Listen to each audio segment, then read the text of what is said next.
Everyone, and welcome. It's great to have a good turnout today, and we want to welcome you to the board meeting. We know we've run a little bit behind, so we thank you for your patience. And I just wanted to start out today by saying happy spring. We're so glad to see some sunshine and some snow melt in the basin. And secondly, to say happy Administrative Professionals Day. I really want to call out our key staff who facilitate all of this public comment and ability for us to hold these meetings, and they are really the heroes. Maria, Catherine, Tracy from home today, we just so appreciate all your efforts on behalf of the board and the public who have to work through them to be heard and to be able to provide us comment. So good morning. It is now 11:30 on Wednesday, April 26th. We will commence the governing board meeting. And our first item on the agenda is roll call. Maria. Ms. Alding. Here. Mr. Aguilar. Here. Ms. Conrad Seda. Here. Ms. Dis. Here. Ms. Faustinos. Here. Mr. Friedrich. Here. Ms. Gustafson. Here. Mr. Hicks. Ms. Hill. Here. Mr. Honigman. Here. Ms. Lane. I'm here. Mr. Rice.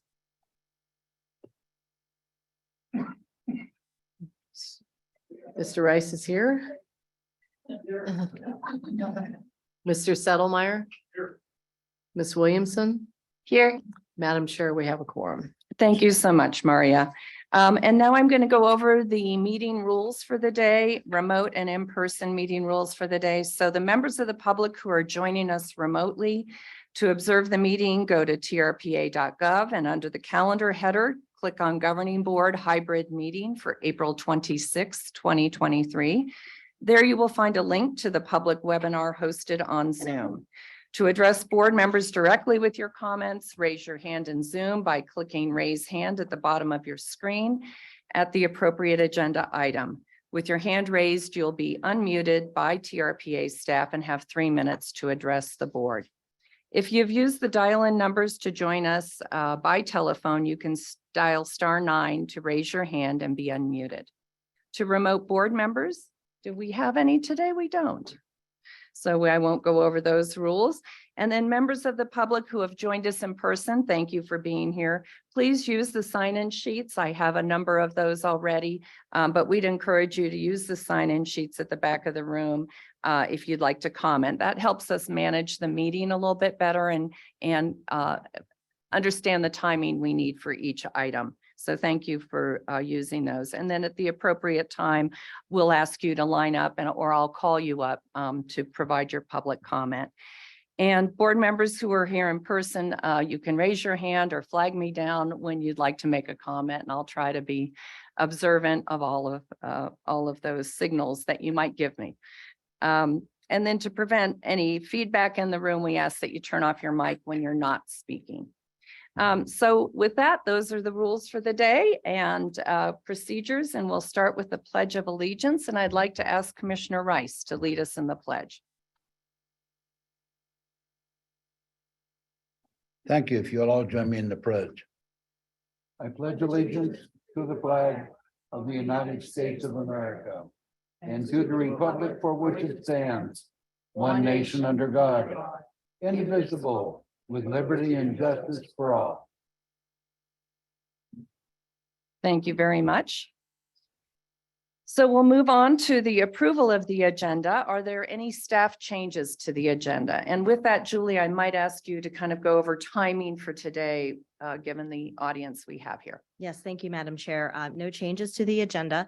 And what we are hoping to do is to begin the first we'll go through the consent calendar, move into item 7A, the Waldorf Astoria Lake Project, get through the presentations, take public comment in the room. Depending on the timing, the board may then break briefly for lunch, get lunch, and then come back and proceed. So those in the room for public comment, we would take first, and those online, if we don't have time to start, we would do that after the lunch break. I just wanted to clarify that. Thank you.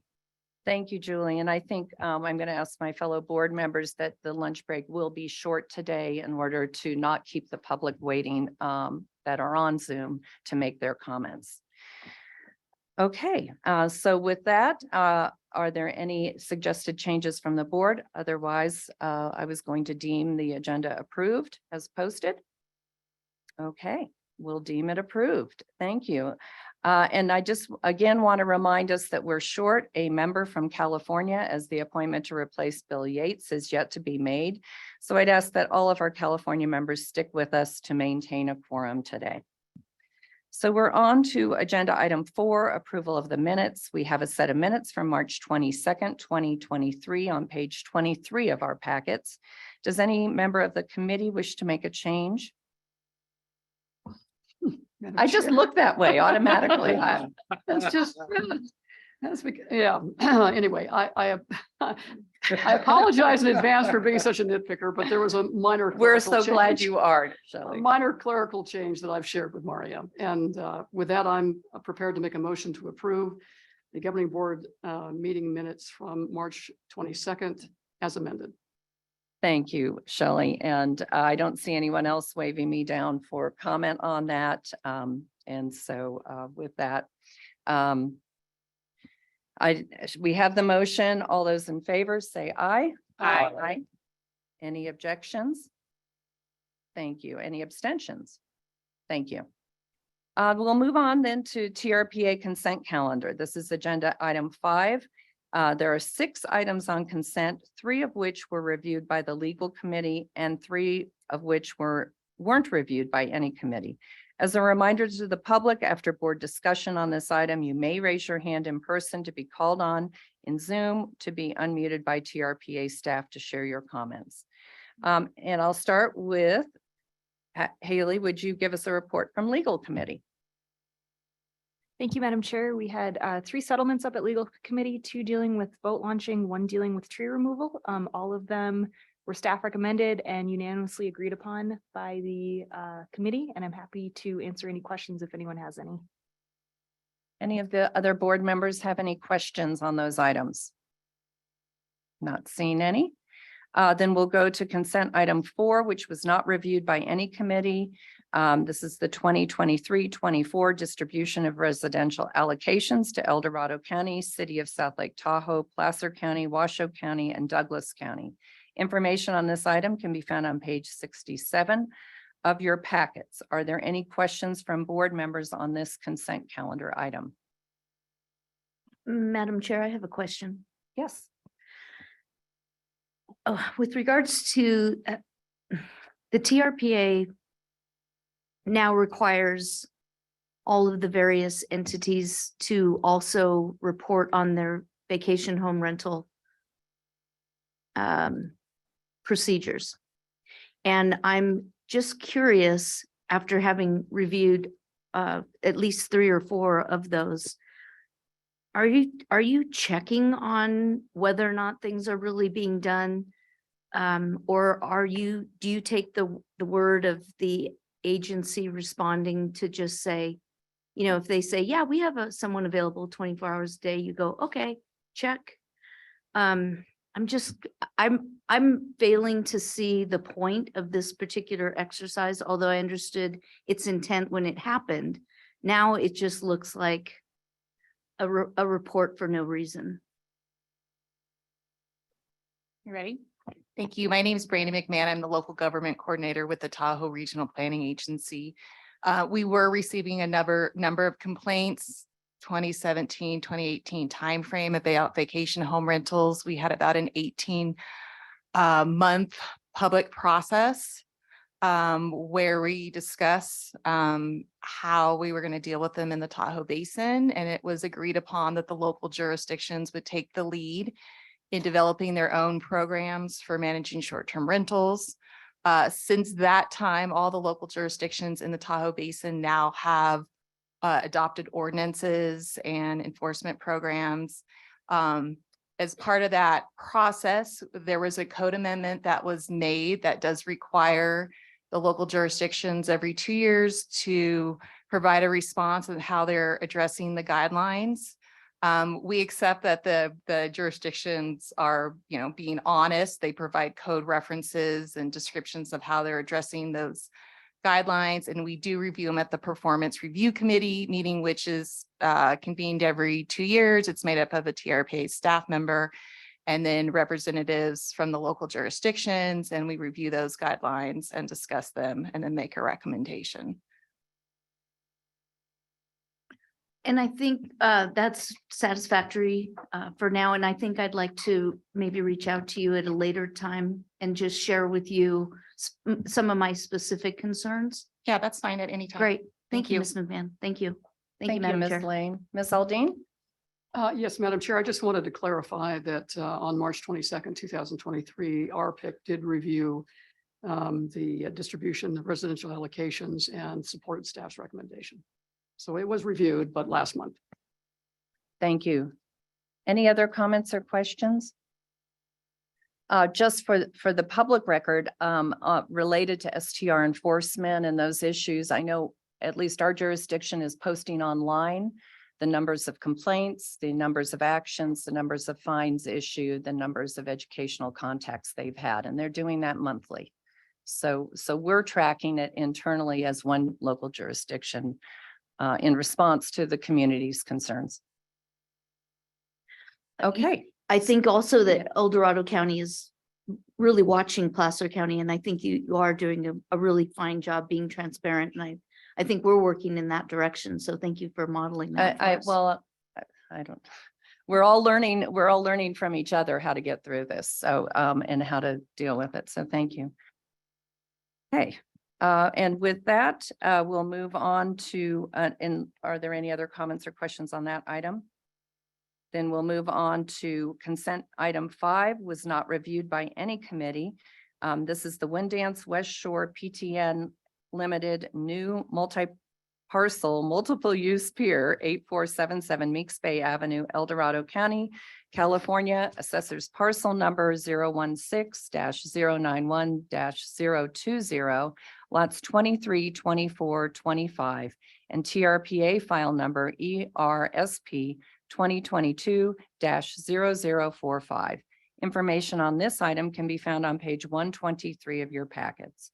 Are there any questions or comments from board members on this item? Yes, Mr. Friedrich. Since this wasn't heard anywhere else, I know we had a couple of public comments of concerned about the length of the pier. I think it's 160 feet or something. Yes, Julie Roll, the planner, is here.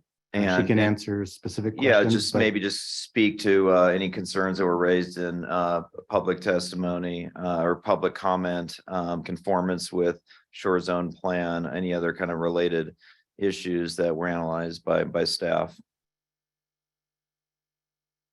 Hi, yes, I'm Julie Roll, Senior Planner with the Tahoe Regional Planning Agency.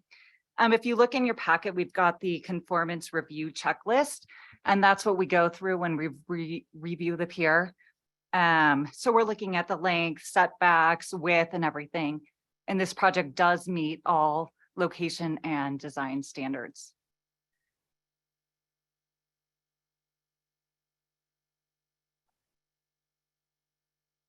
Does that answer your question? Any other comments?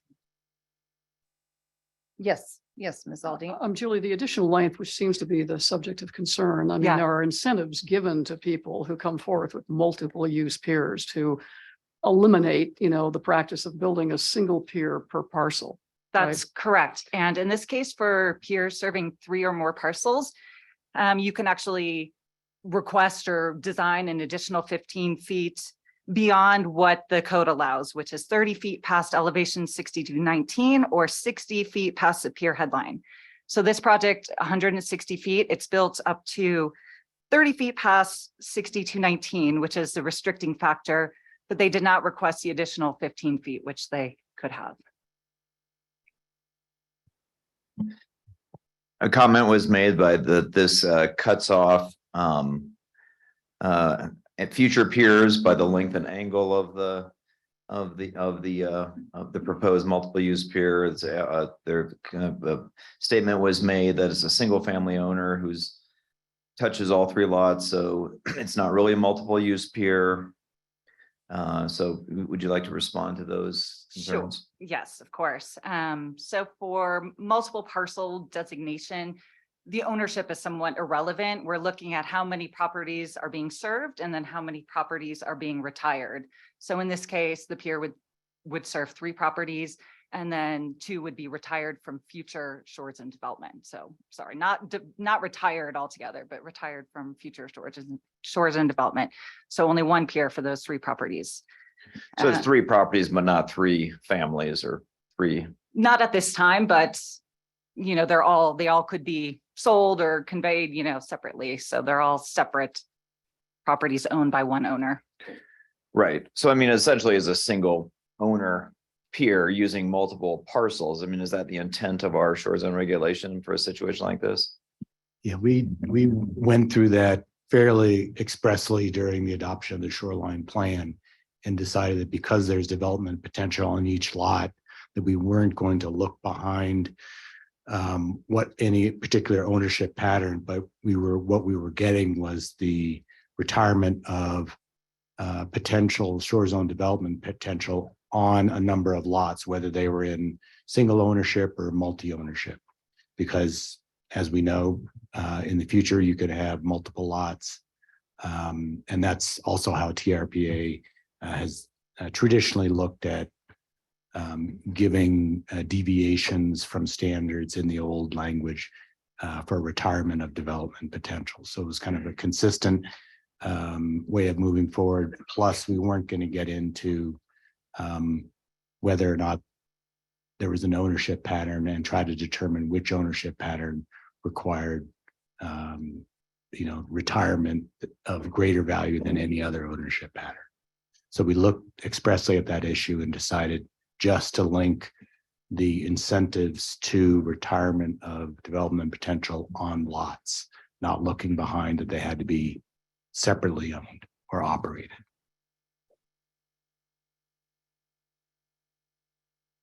All right, well, again, I get that this conforms with that finding, but it does, it certainly is not serving multiple entities or families, but and then I think just ask the question again that was raised about prohibiting or precluding future piers by the length and angle of this one. Is there anything to that? I don't believe so. I mean, we look at the projection lines into the lake from the property lines, and of course, the shoreline kind of, it isn't straight. So each projection line, we'd have to look at each individual one, but this one is well within any setbacks from exterior property lines and other piers. So that's what we've looked at. Okay, any other questions from board members, comments? Then we'll move on to consent item 6, which was not reviewed by any committee. This is the Bly, Cornell, Ronning, new multiple parcel, multiple use pier 95, 99, 105, 111 Chipmunk Street, Placer County, assessors parcels number 90-231-014, 90-231-015, 90-231-038, and 90-231-039. TRPA file number ERSP 2022-0043. Information on this item can be found on page 177 of your packets. Are there questions on this item? Okay, not seeing any. So now we will go to public comment on the entire consent calendar. If any member of the public wishes to address the governing board on this agenda item, please raise your hand now, either in person or by clicking the raise hand button at the bottom of your Zoom screen, or by dialing *9 on your phone, and you will be called on and unmuted by a TRPA staff member. So we'll start with anyone in the room who'd like to speak to consent calendar. Yes, ma'am.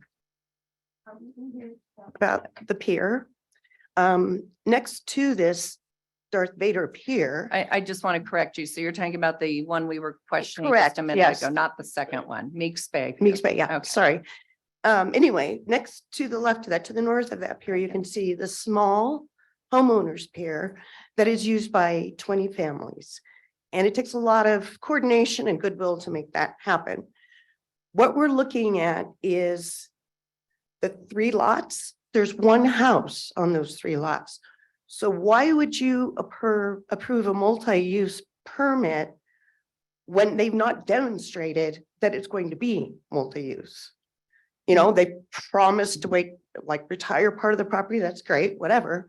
But it just doesn't make sense to me that you would approve a pier based on the intent of the homeowner.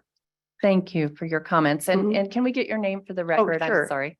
Linnea Hall, Hull. Thank you. And did that conclude your comment? I'm sorry. I just wanted to say that if any of you went to see the site, you would realize that this is a very intimate, small community. This pier is way out of scale with our community. And I think a lot of the people who've expressed opposition in emails and other forms would be willing to support it if it weren't so long. It's ridiculously long. So anyway, thank you. Thank you for your comments. Are there any other members of the public that would like to address the board on consent calendar items? I'm not seeing any in the room. Catherine, do we have anybody, or Tracy, anybody online? Madam Chair, we have 1 hand raised online.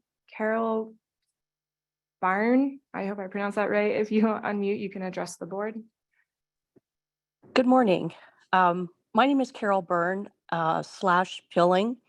Our family has been up in this area since the 1950s, and just like our neighbor just so eloquently said, it's a very, very small community. And I'd just like to reiterate that our homeowners pier serves 20 different families, and it is not to the scale that this pier is going to be. And I'm also concerned about the environmental impact of all the piers being drilled down and all of that. It just doesn't make sense to me at all. That's it. Thank you. Thank you very much. Are there other commenters online? Madam Chair, there are no other hands raised to comment on this item. Okay. So we'll close the public comment, and then I would look to the board for any discussion or motion. Yes, Mr. Friedrich? Having thought about this and heard these concerns, I would just want to talk for a bit about whether it be other appetite for removing the Meeks Bay Pier from consent and bringing that back, so we could hear more from the neighbors to the project and consider their concerns with more intention. I'm not suggesting we do. I know we have a big agenda today, and folks that weren't prepared to do that, but I'm certainly be prepared to support the other items. But I would have qualms voting yes on the whole calendar with this piece. So I just wanted to kind of put that out there to see if we could consider removing that and bringing that particular application back. I would support that idea. I feel like I didn't dig into it enough until hearing these public comments, and I could use some time to just look into it more. And that's my fault for not digging into it enough, but the public comments affected me too. Yes. A question for John. I mean, how much latitude do we have? It's apparent from Julie's presentation and your comments, John, that this pier is compliant. I mean, we could meet with the homeowner and try to cajole them into reducing the length of the pier, but at the end of the day, if they're either compliant with our code or not compliant, and that's we have to use as a foundation for our decision in most cases. Yes, I think you've summarized it accurately. The question that I think has caught people's attention is this notion of multi-parcel piers and the added length you get as a result of being multi-parcel. And the policy decision by the board in 2018 when we adopted, or you adopted, the shoreline plan was to make it related to parcels, not distinct individual families. And so I think that's your disagreement with why this pier as opposed to any of the, like the multiple use pier on number 6, same number of one parcel less, but, apparently from different family entities, or at least named differently. And so there's really nothing that, we can, if the board desires, we can pull it off consent, hear it, but staff recommendation would be the same, unless there is a policy change that would direct staff to say, no, you really need for these added incentives, you need to have multi-families. Are all the parcels in the same name? Yes. So I don't think there's any dispute that this individual owns what is now one APN, but it consists of 3 distinct legal lots of record. And so that's what that is what staff looks at to determine whether or not it meets the requirements or the allowance for additional, like I said, additional short zone development potential that we would get in exchange for additional length. So that's kind of the trade-off, is that we retire development potential in exchange for a different additional length. And that's based on an individual legal lot of record, not the ownership pattern of those individual lots. So that was the basis for the determination in the code in 2018. We could have a fuller discussion of that if you want outside of consent calendar, but essentially that's the way the rule is written, is adopted by the board. Thank you, John. Mr. Honeyman? Hi, thanks for that description. So it seems like, they're within their rights of the code, and we're getting some benefit. We're getting fewer piers potentially for a longer pier. We've had some time now to see how our code is playing out in the real world and what it's creating. And maybe there would be an opportunity to kind of put that together for the board and let us know and see if we like what we're getting from that. But if people are compliant with our code, I feel like we need to approve them and then go back and look at the code and see if we need to change it. So we get more of what we want, less of what we don't want in the future. So if we could look at that, that might be good. Great. And Ms. Lane? Thank you. I have some concerns regarding this item as well. But my question would be along the lines of Ms. Aldean's, and that is, if we brought this matter back to have a policy discussion and we change the policy, would that or would that not apply to this particular application?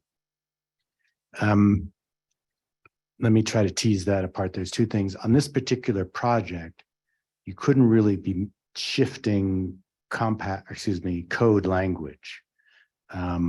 And right now, and Julie can correct me if I'm wrong, but fundamentally the way that it's drafted in the code is it looks at multi-parcel status.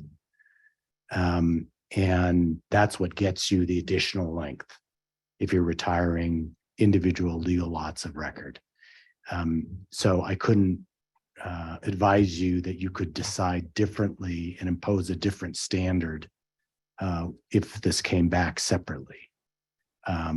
It may trigger, as Vince articulated, that there may be a reason why you may want to relook at that policy, but that should be done on the context of a individual project decision, but looking at whether or not you want to do a code amendment to change the policy that underlines the current code. Thank you. And then I might follow up with, just quickly, for those of us who weren't part of the shore zone process, how long was that process and how many partners were involved in developing? I mean, this went through a lot of scrutiny. So I wasn't here either, so. Yes, it was, depending on when you want to start your clock, at least, 30 years of effort of trying to get a shore zone plan that that worked for enough people to get it through and then not have it, not head to court on it. So we accomplished that. That doesn't mean that, there's some individual policies that you may all want to tweak. As been said, in light of how it's being implemented. But I think that's a distinct action than looking at this. I do think, if you have looked at it, and there are concerns regarding, any particular environmental impacts that have not been looked at, that's something you could look at it on a basis. But we have pretty good policy and direction and rules on how you do your, like, for example, scenic analysis, which is the major impact associated with length. And that, it fits all of our rules according to, as described in the staff report, they have to retire or make sure there's enough screening, et cetera. The other thing is whether or not there's a navigation issue associated with this particular pier. And given that it's within setbacks, and that there hasn't been, if you remember the Harash, pier issue, sorry, debate. Yes, thank you. That there hasn't been an issue that we've been notified, at least, regarding that aspect. And I don't know whether or not if it went through the Shore Zone Review Committee and we didn't hear any objection from Army Corps or Coast Guard on those issues.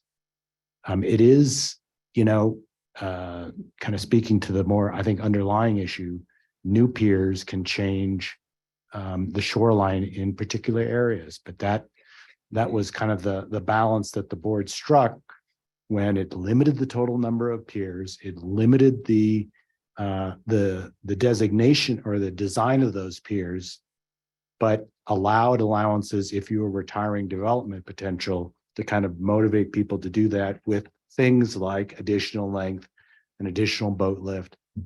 So those were the kind of the trade-offs that the board decided was the right mix when it adopted the new shoreline plan. And so if those parcels, the adjacent parcels would be deed restricted from applying for a lottery permit for a new pier on those other two parcels. Correct. As a result of this pier, this application went through the lottery process for a multi-parcel pier. Right. It got a. But you couldn't then go back and try to do an individual each and one with that and- length. Of those two other piers or two other parcels, those are deed restricted from further shore zone development potential. So there can't be piers Right. on those parcels. I just wanted to confirm that. Okay. Any other comments or questions? Yes, Mr. Friedrich. Thank you. Well, presumably given we have the shore zone plan, but there is obviously some board discretion. Otherwise, we would just do them by right? We would just approve them without bringing it to us to have this discussion. They wouldn't be on the agenda. And there are some subjective qualities like a scenic impact or, how does it impede lateral access and non-motorized recreation? And it could well be that we had in a longer evaluation, we come to the same conclusion based on what the rights are and how they comply with the code. On the other hand, there was a little more time to find some accommodation between the neighbors and the applicant. Perhaps they could find some mutually beneficial resolution, or it would elucidate the underlying issues, and whether or not we could apply them to this or not, it would still seem beneficial to have a little longer discussion in this case. And maybe like you said, we could reevaluate the piece about multiple parcels, not multiple families with the pier. So I would still be in favor of having that opportunity. Doesn't mean we prejudge what the outcome is going to be. It well could be that it ends up being approved for various reasons, but it would still seem worthwhile to pull it out and approve everything else and bring this one back for those reasons. But Okay. So just a quick note of process. Normally, when an agenda item is pulled from consent, it's heard immediately after adoption of consent or adoption. You would then have to take action on it to delay consideration of it. So if it's pulled from consent, that doesn't mean that there's going to be additional time. You would then have to take another action to say we want to not consider it now, but at a future date. So that's how that would work. Okay. And I just have a question. In the staff report, it said no comments had been received by the posting of the staff report. Can you tell us more about public engagement or comments while you were going through this process? And it looked like there was a posting, a public posting that said the pier was up for consideration.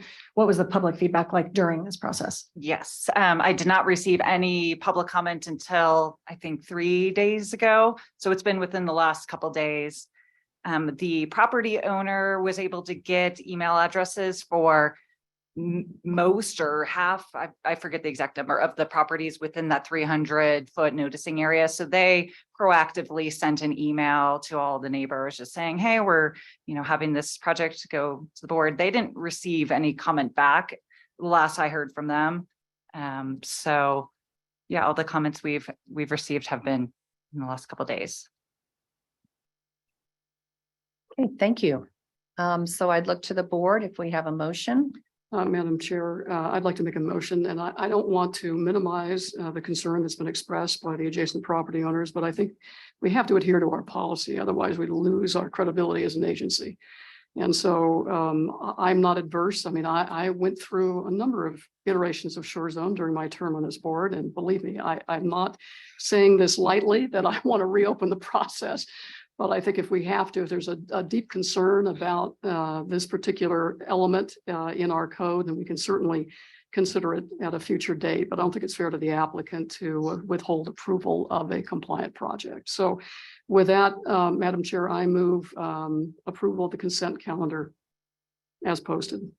Okay, well, we'll see how the vote goes. Maria, will you call the vote? Ms. Aldine, Yes. Ms. Conrad Seda, Yes. Mr. Aguilar, Yes. Ms. Faustinos, Yes. Ms. Dis, Yes. Mr. Friedrich, No. Ms. Hill, Yes. Mr. Honigman, Yes. Mr. Rice, Yes. Ms. Lane, Yes. Mr. Settlemeyer, Ms. Williamson, Yes. Ms. Gustafson. Yes. Madam Chair, the motion passes. Thank you, and thank you for the good discussion on that. Now I'd like to see if we could have a motion to adjourn and convene as the TMPO. So moved. Thank you. All in favor? Aye. Aye. Any opposed? Okay, that brings us to agenda item 6. This is the TMPO consent calendar. There are 3 items on consent, all of which were reviewed by the Environmental Improvement, Transportation and Public Outreach Committee. As a reminder to the public, after board discussion on this item, you may raise your hand in person to be called on or in Zoom to be unmuted by TRPA staff to share your comments. So I'll look to Ms. Faustinos to give us a report from the EITPO committee. I get my notes out here, make sure I cover this all correctly. So we heard that the items that are on our agenda here for the governing board and approved all those items and recommend approval by the board. So we keep it at a high level. Thank you. Are there any comments or questions on these consent items? Yes, Mr. Friedrich. Just know for the record that it wasn't unanimous on the on one item and related to the FTIP. I voted no because of the inclusion of $2 million for a TTD fleet and administration facility in Douglas County while we're still sorting out where are we electrifying fleets? Where is that going to happen? Most of the service is in South Lake Tahoe, 88%, yet we're proposing a facility that is miles away from that. So my view is that we should have had the fully worked out various transit deployment scenarios and electrification scenarios and get them as close as possible to where the routes are. So I had voted no on that item, and so. Thank you for that clarification. Are there any other comments or questions from board members? Okay, then I'd entertain a motion. Madam Chair. Oh, I'm sorry, public comment on this item. You can signal versus gasp and when I make a mistake. Sorry, we have to have a little humor here when today. So with that, I'd like to go to public comment. Are there any public commenters on the TMPO consent calendar items? Any in the room? I'm not seeing any. Catherine, do we have anybody online? Madam Chair, we have one hand raised online. Okay. Dana Gentry, if you unmute, you can address the board.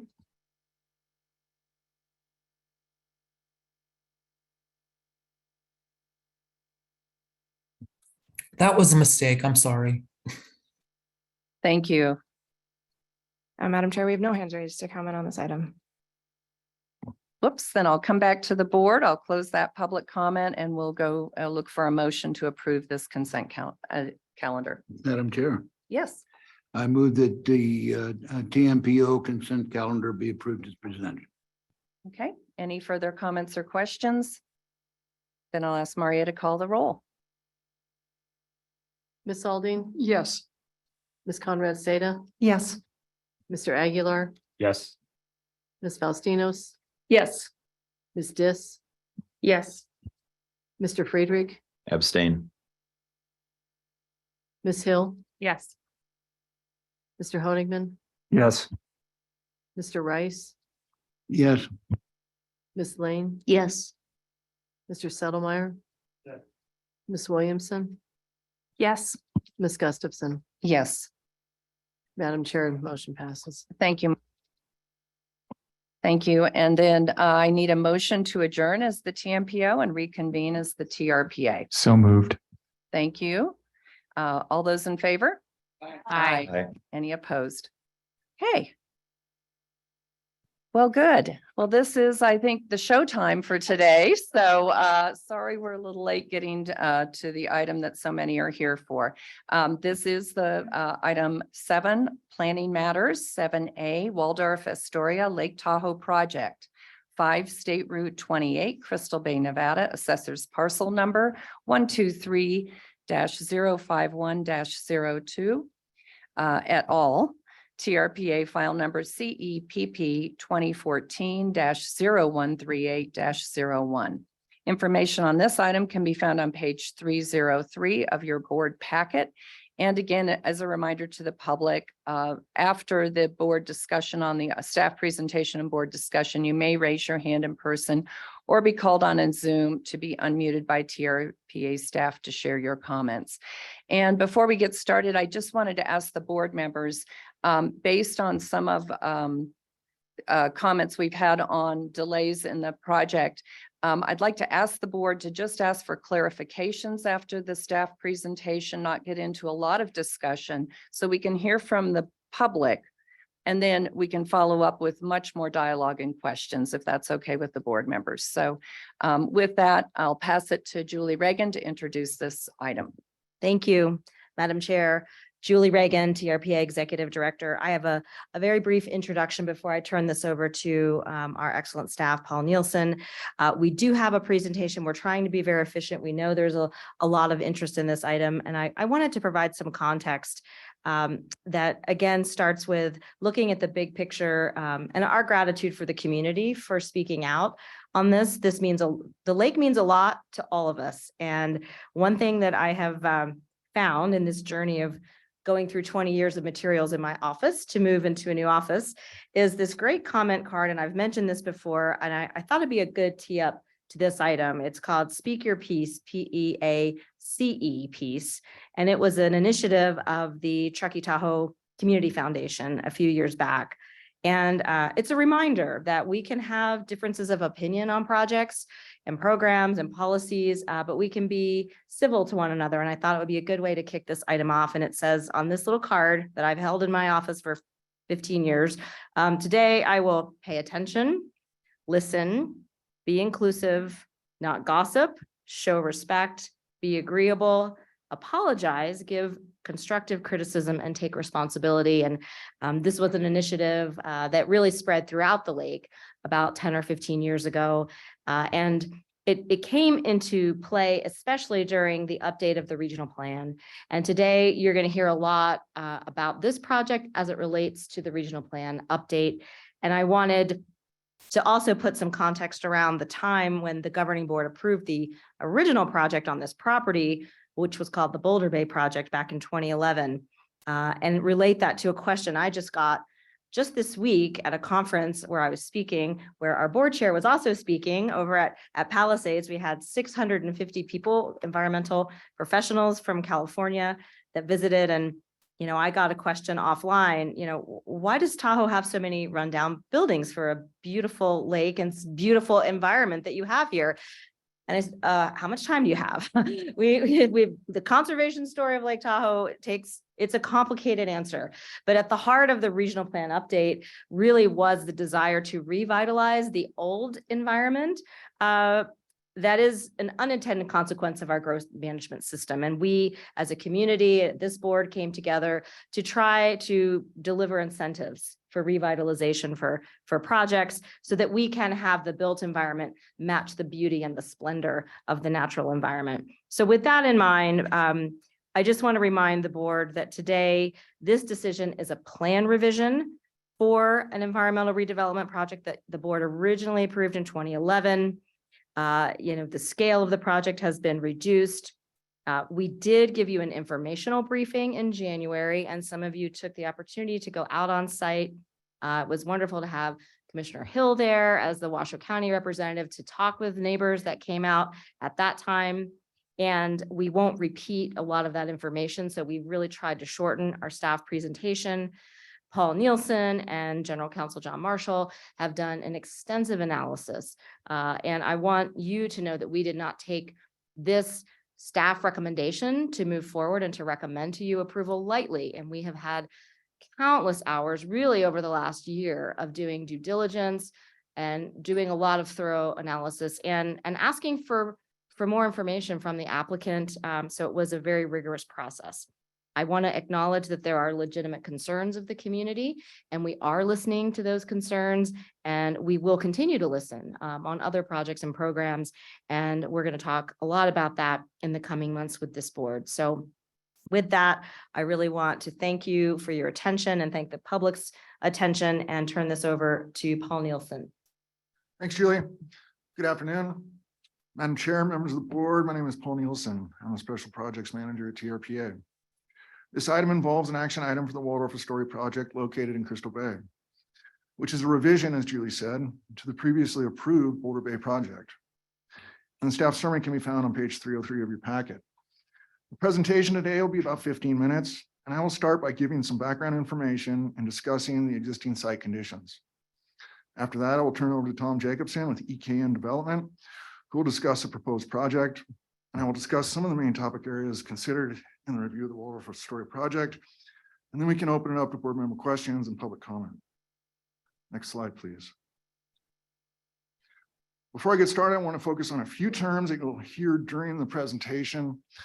The first term is the Biltmore, which references the prior use at the site. Second term is Boulder Bay, which is the project that was approved by the governing board in 2011. The third term is Waldorf Astoria, which is the proposed revised project that will be the primary focus of the presentation. Next slide. On this slide is a vicinity map showing the location of the project, which fronts Highway 28 immediately just east of the state line in Crystal Bay. Next slide, please. And this is a photo looking onto the site. You're looking north across Highway 28. So the project area in this photo is defined on the left by the #1 building, which is the Biltmore Hotel. It extends across to the east, across that parking lot to the right, building #2, or the 18 condominium units that have been built as part of the first phase of this project. And then going down to building 3 across Highway 28 is the Crystal Bay Motel and office building. The motel will come down as a part of this project. So that is the project area, buildings 1, 2, and 3. And then just for context, 4 is the Nugget and 5 is the Crystal Bay Club. Next slide, please. In this image, you can see the existing condition, right? The Biltmore was built in the 40s. It's, It's old. The site is old, it's tired. There's no BMPs, it's 16 acres. And again, just a side of the Biltmore, and to the right is another site, look from the parking lot there. Next slide, please. So as Julie said, the proposed project represents a revision. We call it a plan revision, very common for projects to be revised after they've been approved. And it was approved by the governing board in April 2011. As part of the approval, the governing board also certified an environmental impact statement. So a super important point. Typically, you're dealing with environmental checklists. This included an EIS, not an EIR because it was on the Nevada side. So the project known as Boulder Bay was approved as part of the TRPA Community Enhancement Program. That incentivized large projects to incorporate environmental improvements that were above and beyond project mitigation requirements. Now that program no longer exists. But 10 years ago, it was a pretty big program. There were 8 or 9 projects involved with that program. In exchange for delivering environmental improvements, projects were awarded additional building height and things like tourist accommodation units, commercial floor area. So the idea is for projects to bring environmental improvements to the table beyond mitigation, above and beyond, and then they get incentives, additional building height, tourist accommodation units, commercial floor area. So again, this is a revision to approved project with a certified environmental document. And the focus here, because this is a plan revision, is only on the effects of the revisions. We're not going back to do a new EIS. We're using that EIS to evaluate the revisions. So importantly, since the project was approved in 2011, several project elements were constructed, which include a public park, a large stormwater basin, which I'll talk about a little bit later, 18 attached condos, which are in that picture off to the right, and construction commenced on an interior roadway last summer. There have also been power lines placed underground as part of the required environmental improvements for the project. And you see that as you drive through, right? It's starting to look better in the core, and that's because of those EIP projects like underground and utility lines. And so importantly, construction of these approved projects represent diligent pursuit of the project. And therefore, the project permit remains valid, right? This was approved in 2011. How is the permit still valid? Well, it's valid because of the construction that has been going on through the years since it was approved. Next slide, please. So the approved Boulder Bay project consists of a vertical mixed-use redevelopment that included tourist accommodation and residential units, commercial floor area, gaming space, right? There was a casino there. The original approval downsized that casino to 10,000 square feet. And excitingly included on-site and off-site employee affordable housing. And so that was a part of the project description early on to deliver those community enhancements. Next slide, please. The Boulder Bay project also included water and scenic quality improvements, which I'll talk about later, reductions in vehicle miles traveled, transportation improvements, and again, employee housing units. And so before I discuss a few of the major topics that we've evaluated during the review of the project, I want to introduce Tom Jacobson. He's the applicant with EKN Development. We've been working for over a year and a half to bring this project for you today. Madam Chair and members of the board, I appreciate the opportunity today to speak to you. I am Tom Jacobson. I'm the Senior Vice President of Development for EKN, and we're the applicant. In the fall of 2021, EKN Development Group purchased the TRPA approved development known as Boulder Bay. Our primary goal for the project revision was to improve the experience for locals and guests while reducing the environmental impacts. Next slide. Our first and foremost thing, we go to the next slide.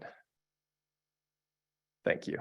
Our first and foremost important thing we did was to immerse ourselves in the local community and gather feedback and understand the concerns about the project. We held over 50+ meetings and met over 1,500 residents and business owners. Next slide. We also met with regional agencies, stakeholders, and emergency medical services.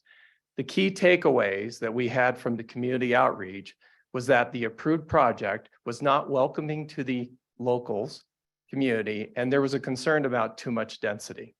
Next slide. Our plan revisions are focused on changes of how we, the resort function and elevate the community participation. Primary components of the plan revision are relocating the arrival experience, removing an internal service roadway and the creation of a community space called the Grove, and lastly, a substantial reduction in units. Next slide. So I'm going to talk about these. First is the arrival. So the slide on the left is the approved Boulder Bay project. The slide on the right is the proposed WALT plan. As you can see in the yellow circle on the slide on the left, that was the proposed location of arrival for the guests. And the slide on the right, which is the proposed WALT plan, is the proposed location on the site was moved up to improve the guest access and safety to the resort. This also allowed us to design a lobby entrance that incorporates lake views and also access to a lake view restaurant and bar to the guests and also to the locals. Next slide. The Grove, by relocating the arrival, it allowed us to improve or to repurpose the area that was a service road that was bisecting the project, and it eliminates 23,500 square feet of road surface, and we're replacing it with pedestrian and community area, community-friendly area that we refer to the Grove. And that's the yellow circle that you see there. Next slide. The Grove retail and the curated food and beverage venues will create a gathering place for the community, and locals can now walk and enjoy this outdoor environment while leaving their cars at home. The Grove also will be host to year-round events and functions such as farmer markets, art shows, local charity events. The resort design also incorporates what we call the Alpine Trail, which is a beautifully landscaped internal trail system that allow locals and guests to navigate throughout the property. Next slide. We are excited here today to present a substantial reduction in our plan revision. Instead of building 334 units that are approved, we're proposing to build a total of 177. This represents a 47% decrease in unit count. This reduction in units will allow us to improve on the guest overall experience while reducing traffic and impacts. In closing, I'd like to emphasize our commitment to the community. EKN and its financial partners, Garn and Stack, will be the owner and operator of the Waldorf Astoria Lake Tahoe. We're a permanent stakeholder here in Crystal Bay. As a sign of this, we have joined multiple committees and boards of local transit associations, workforce housing alliances, and we plan to continue to work with our local residents and businesses on our much needed revitalization of Crystal Bay.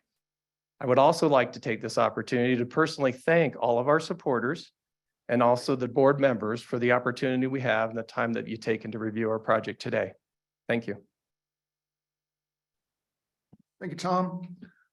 So again, what has changed from the Boulder Bay project? As you heard, we've got slight adjustments to the building footprints. You saw those images. They're pretty close to being the same. You've got minor changes to building heights. A couple of the buildings are 1.5 to 2 feet taller. The rest are at or below the approved heights. So pretty consistent. Less density units, as Tom mentioned, 47% less units. Relocated primary entry, just to improve the sort of function of the development. And excitingly, converted an interior roadway to pedestrian walk core area. You know, I kind of equate this a little bit to the Heavenly Village down by the gondola, where we've got people walking in these big areas away from the street. And then you've got the last revision is the improved water quality plan. You know, we're 12 years later. We've got better technology. They're incorporating that into the project, and I'll talk about that in a little bit. So again, it is the scope of these revisions that were the focus of the analysis. The analysis primarily focused, our analysis focused on 3 areas, which are traffic, scenic quality, and water quality. Next slide, please. So in regard to VMT traffic, an analysis was prepared to determine if the revised project is consistent with the traffic analysis in the original EIS. Due to the reduction in density of the TAUs and residential units, the revised project will result in a net reduction in VMT. However, to ensure VMT reductions are achieved, the proposed draft permit for the revised project requires traffic reduction monitoring, just to confirm that the assumptions are real.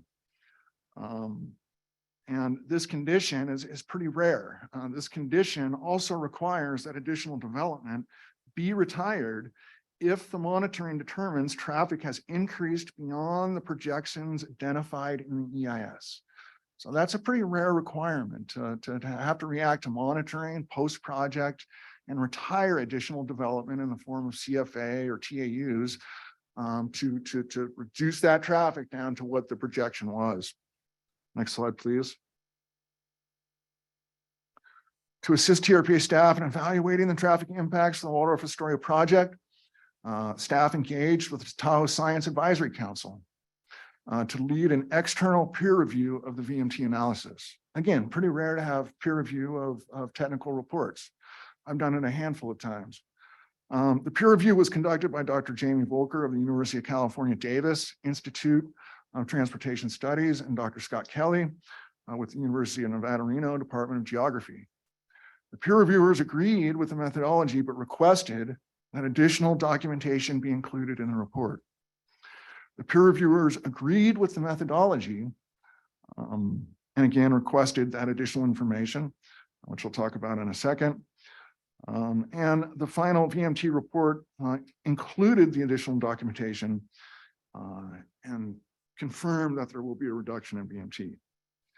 So again, sort of a third-party look at that report. Next slide, please. In addition to the VMT study, a traffic study was also conducted for the revised project, which concluded the revised project would not decrease the level of service of nearby intersections. So that first study was really focused on trip rates, traffic amounts, VMT. The second was how would the traffic patterns change? Would it significantly affect the intersections, the neighborhoods, things like that? The traffic study also concluded the revised project traffic volume on the adjacent streets and neighborhood traffic is expected to be minimal. So no major changes, but there will be obviously an increase. The traffic report does recommend a few things. One is the reconfiguration of the existing crosswalk located on Highway 28. That crosswalk, if you're familiar with it, it's kind of at an angle. It might not be in the best location. So the traffic study recommended that we take a look at maybe reconfiguring that, relocating it. But in conjunction with NDOT, Washoe County, they're still looking at that. What is the best approach to get pedestrians back and forth across the road? And then another condition of approval that came out of the traffic study recommendation was that the Class 1 bike trail that will come through the property be coordinated with NDOT, be coordinated with the county, and that the final decision on that be made in coordination with TRPA and the applicant as well. So a little work to do there, but we do know there'll be a Class 1 bike trail going through this project, which is exciting. Next slide, please. I wanted to mention that the project, this was a part of the original project description back in 2011, includes the use of shuttles to transport residents and visitors to local beaches and ski areas to help reduce VMT. Think of the Edgewood Lodge and the vans you see running around town delivering people to these different places. Next slide, please. In addition, the project includes transit stops and a shelter, as well as employee trip reduction tools, such as transit vouchers, preferred parking for employees, bicycle parking, and access to showers and lockers for the employees. So that's that's an ordinance in the TRPA code, is employee trip reduction programs. And so this project includes a pretty significant program that will be implemented if the project is approved. Next slide, please. So now we'll move on to scenic quality. As you saw during Tom's presentation, the configuration of the new buildings remains substantially the same. But there are slight changes to the building footprints and architectural design. To determine if these minor changes are consistent with the EIS prepared for the Boulder Bay project, a scenic quality analysis was prepared for the revisions. The original EIS concluded there would be a benefit to scenic quality, and we wanted to confirm that with the revised project. And so luckily, the same person who did the analysis in the EIS also did the updated analysis. So their firm was very familiar with the material. In addition to that analysis, staff requested that the applicant address a condition of the Boulder Bay permit, which required story poles and or helium balloons to be erected as a means of confirming the accuracy of the simulations. What does that mean? Well, when someone says they want to build a building, sometimes we say it's hard to visualize how tall that building is going to be. So you float a balloon. When it's not a windy day, float a big balloon. You can see that. I'll show a picture in a minute. That was actually a condition of the original permit to do it after the approval of the project. We decided to do it before we made a recommendation to you. Excuse me. Next slide, please. So in this slide, you can see in the middle, there's a red balloon. And that represents the height of the proposed building. So on the next slide, please. You can see the proposed renderings for the proposed revision. So we use those balloons to determine that, hey, this is an accurate simulation. It works. Next slide, please. This is just a shot looking eastward. You're basically in front of the post office here, and you're just sort of looking down the corridor post-project construction with the trees that we're hoping to save there on the left. Next slide, please. And this is sort of in the same vantage point, but instead of looking down the road, you're looking directly into the site. So that walkway there is the pedestrian walkway, which was once an internal roadway. That building off to the left, you can see some of the accessory space, meeting rooms associated with the hotel. Next slide, please. And so I want to conclude by talking about water quality. So the revisions to the water quality plan are sort of twofold. One is it's a better water quality treatment design and the use of new technology than the approved project, right? We're 12 years later, as I said. Excuse me. And second, they changed the design to make access to the facilities easier. So the long-term operation and maintenance of the water quality facilities over the approved project is improved. So we know that it's not just putting in the facilities, it's equally or more important to maintain them over time, especially these mechanical systems that are underground. You got to get to them. You got to get a vac truck in there. And you got to get the sediment out. So it's a better design, better technology. And both of these updates will help Washoe County towards achieving their TMDL reductions, right? Phosphorus reductions, nitrogen, fine sediment. Next slide, please. Want to point out, super important as a part of the community enhancement benefits, water quality.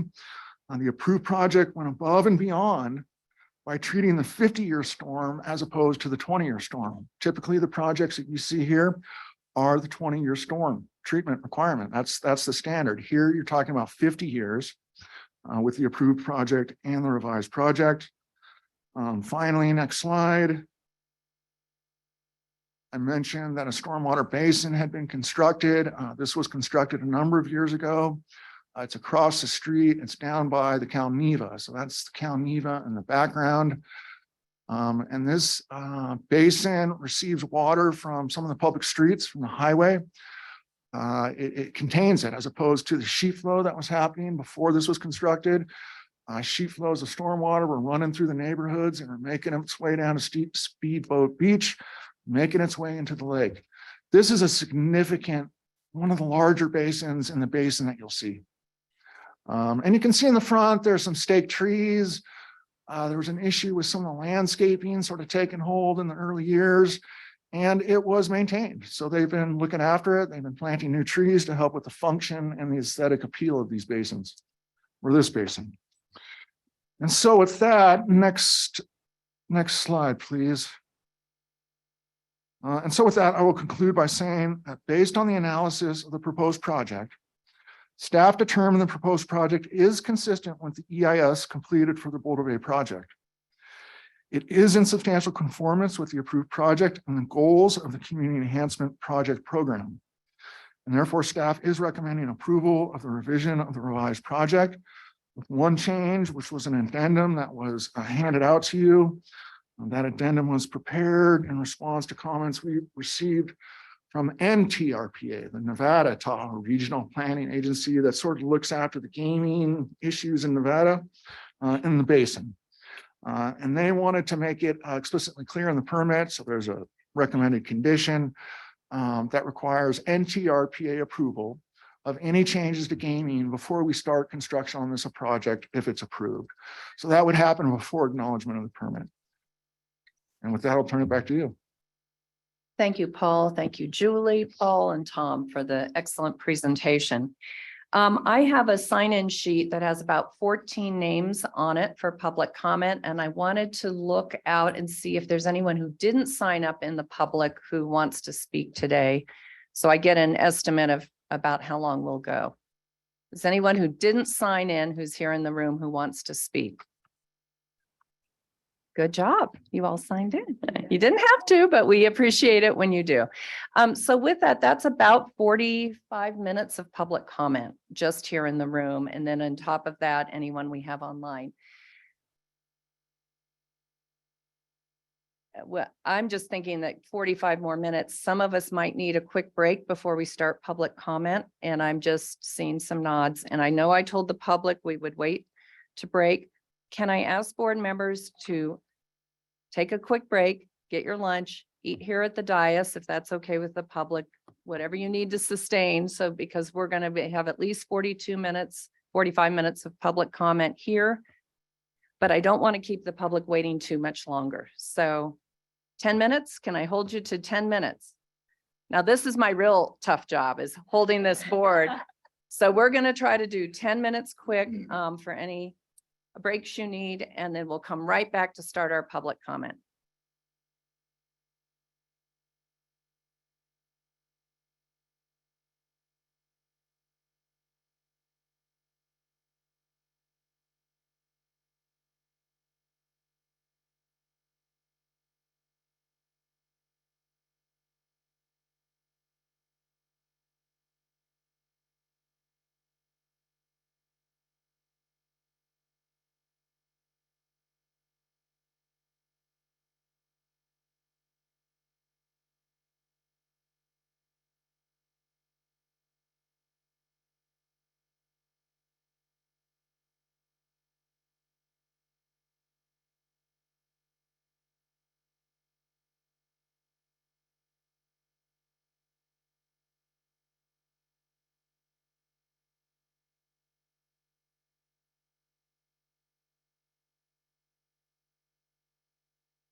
1994.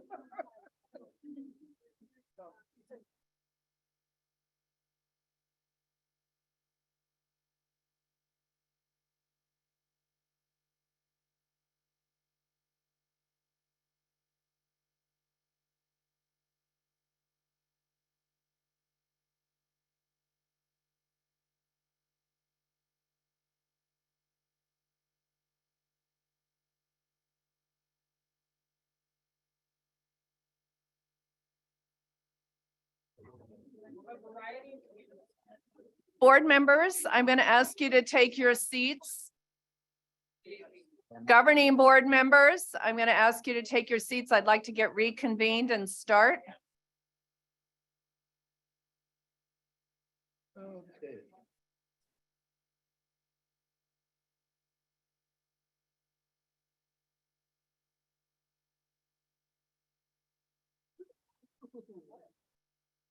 Hour of the gavel.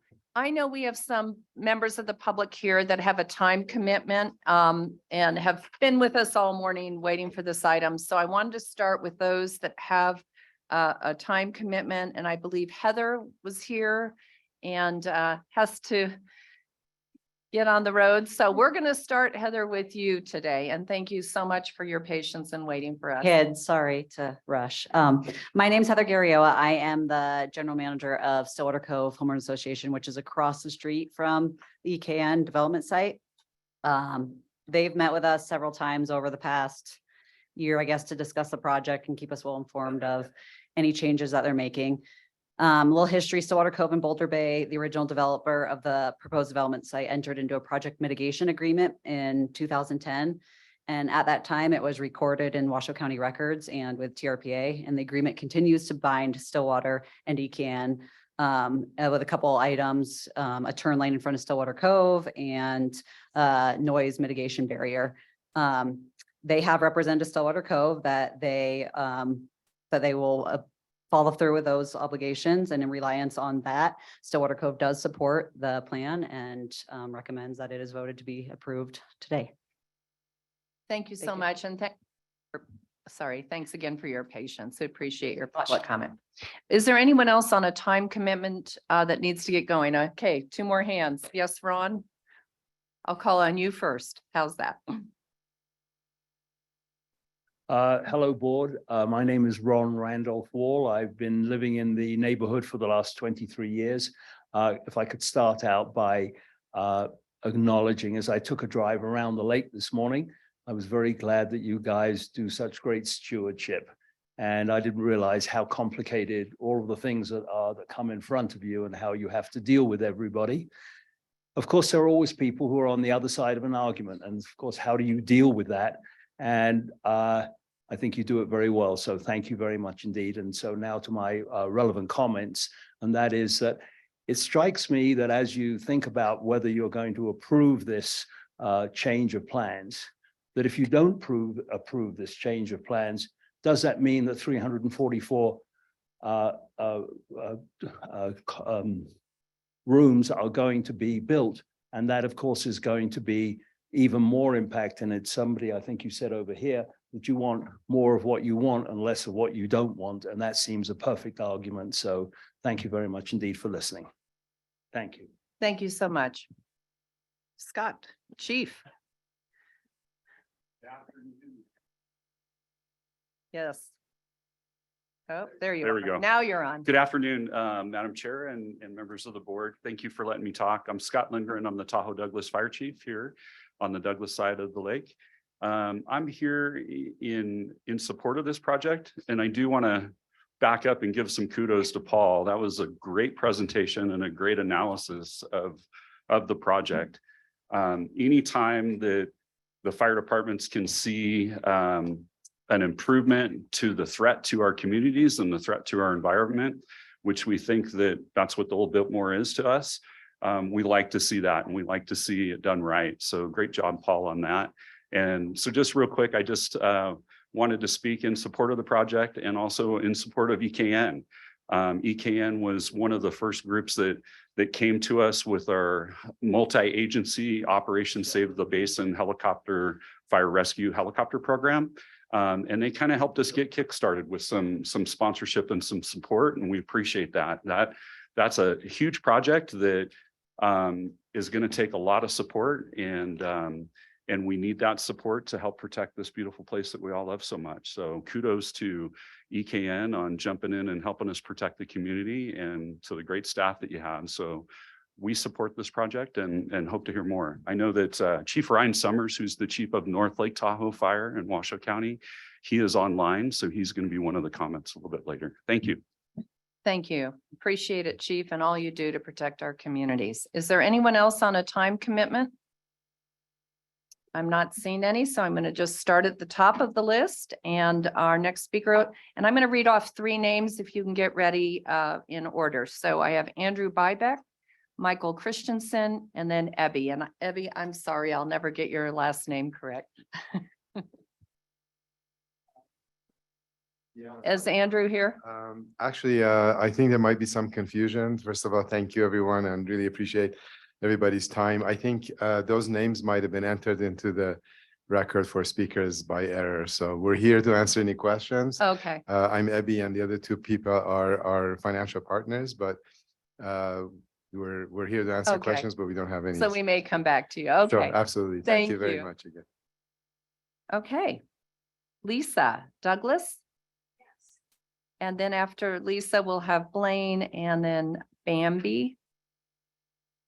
Hi, Lisa. Okay, hi, you guys. My name is Lisa Douglas. It was previously Bernard, but I just changed it. So if there's any miscommunication about that, I apologize. So I just want to save everybody's time because I'm sure a lot of people want to speak. I've already spoken about how, of course, we need to beautify the entry into our town.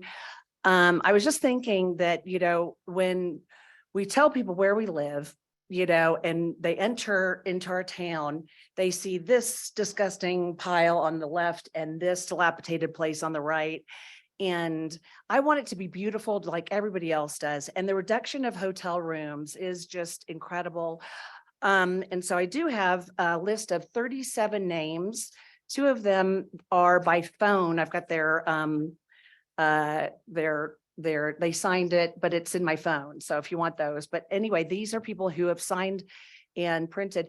I also wanted to say that I have about 52 to 53% of my close friends are Hispanics.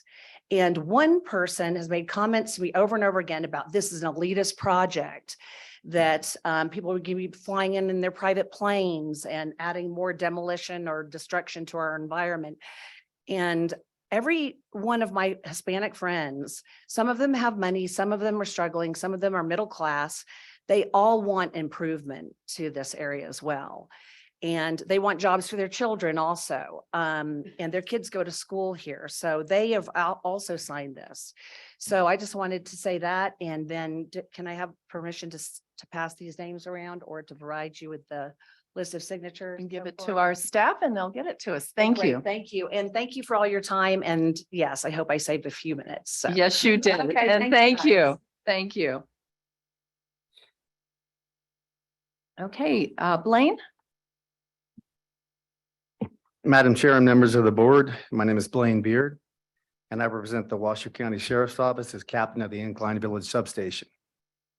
I'm here today to show support for this project for a host of reasons, but most notably, I wanted to highlight what the project managers have done over the course of far more than the last year.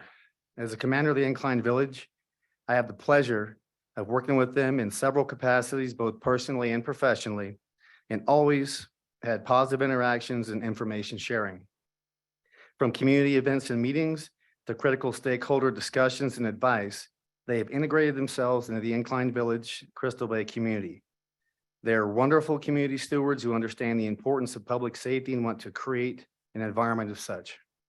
The principal partners of VKN Development Group have listened to our public safety interests in the demolition and ultimate new construction of this multi-acre project. The parcel in question was identified as a former problem area, which generated several repeat calls for service relative to trespassing, trouble unknown, driving under the influence, disturbances, destruction of property, batteries, etc. The principal partners have actively listened and want to partner with law enforcement for collaboration and crime reduction strategies. As a law enforcement professional, I cannot tell you how important that it is to protect life and property. Oftentimes, law enforcement is met with resistance and delays when investigating crimes. It's refreshing to work with a group of business professionals who truly have public safety at the forefront of their agenda and want to incorporate crime reduction strategies throughout their environmental design. It appears that due to the mitigation measures added to the project, there will be no significant effect on the environment from the project. Additionally, it was found that the project is consistent and would not adversely affect implementation of the regional plan. This project is a true pillar of the revitalization of this area. The principal partners of EKN have attended and hosted community meetings discussing the project in great detail and have solicited input from the subject matter experts in the public safety field. We appreciate the open lines of communication and feedback and wanted to ensure that this was read into the record today. As this property remains vacant, even with routine patrols and on-site security, it's become a local breeding ground for the broken windows theory, which means that if a small matter in the community is not handled, they tend to continue to deteriorate and problems become worse. This ultimately creates a safe haven for juvenile and adult acts of crime and delinquency, which we have observed in this area. Any further delays of this project will result in more of the same and immediately impact our ability to revitalize Tahoe. I just wanted to take this opportunity to express our support for this project. I want to thank you all for your time and consideration in this matter. Have a great day. Thank you so much, Commander Beard, and we really appreciate as well your work on behalf of all of our citizens and residents. Thank you. Bambi.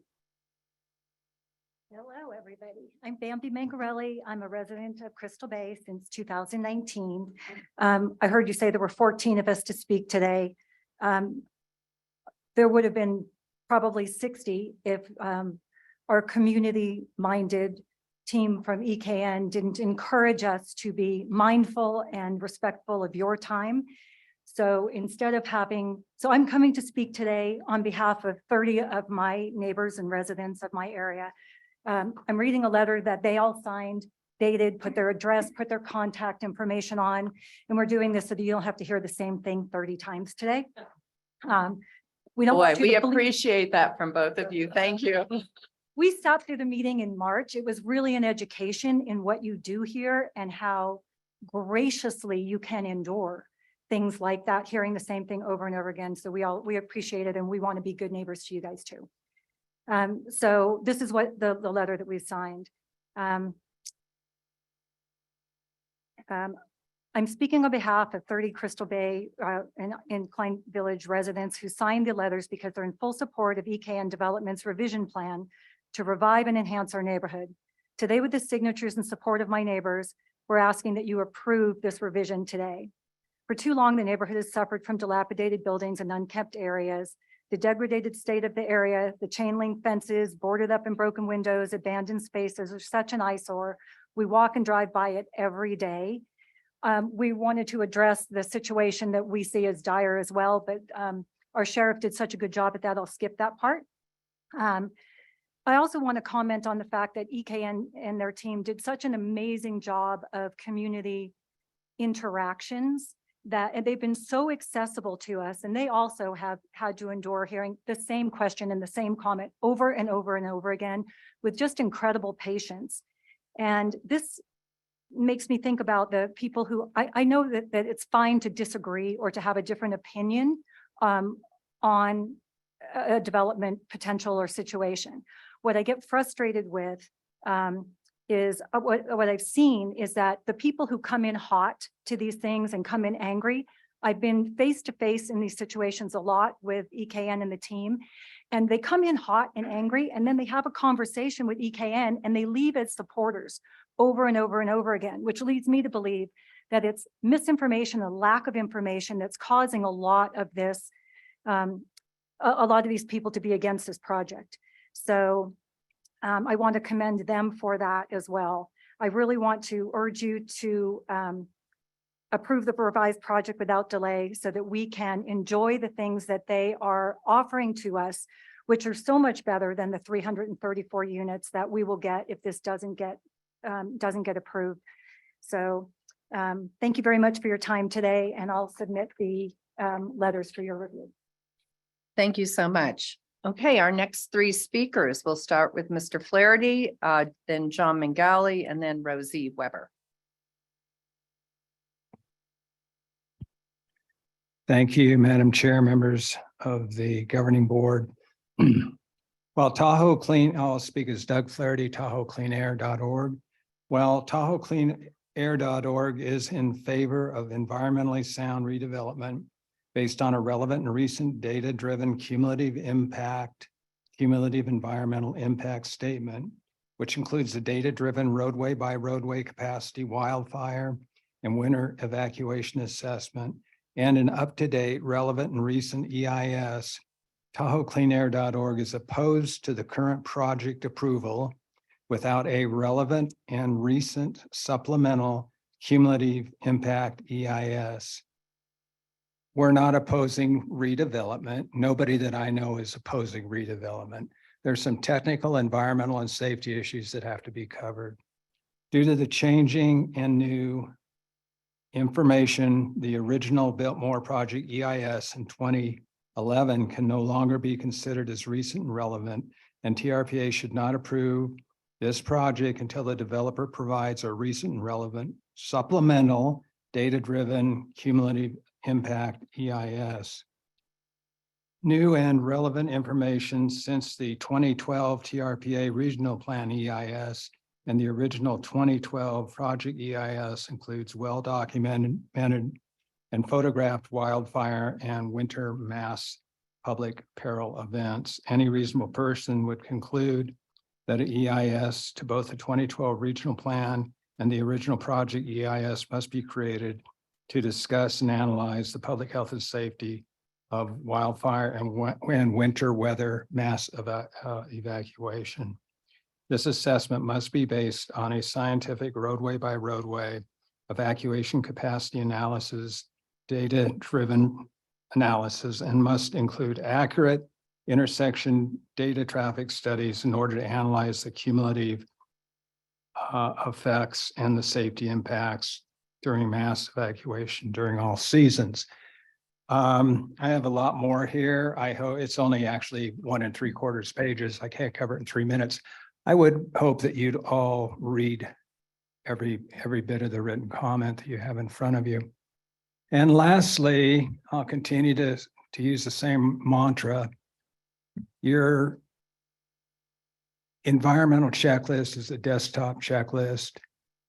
It is put together to help provide a glide path for TRPA to continue to approve individual projects without needed cumulative impact environmental statement issues.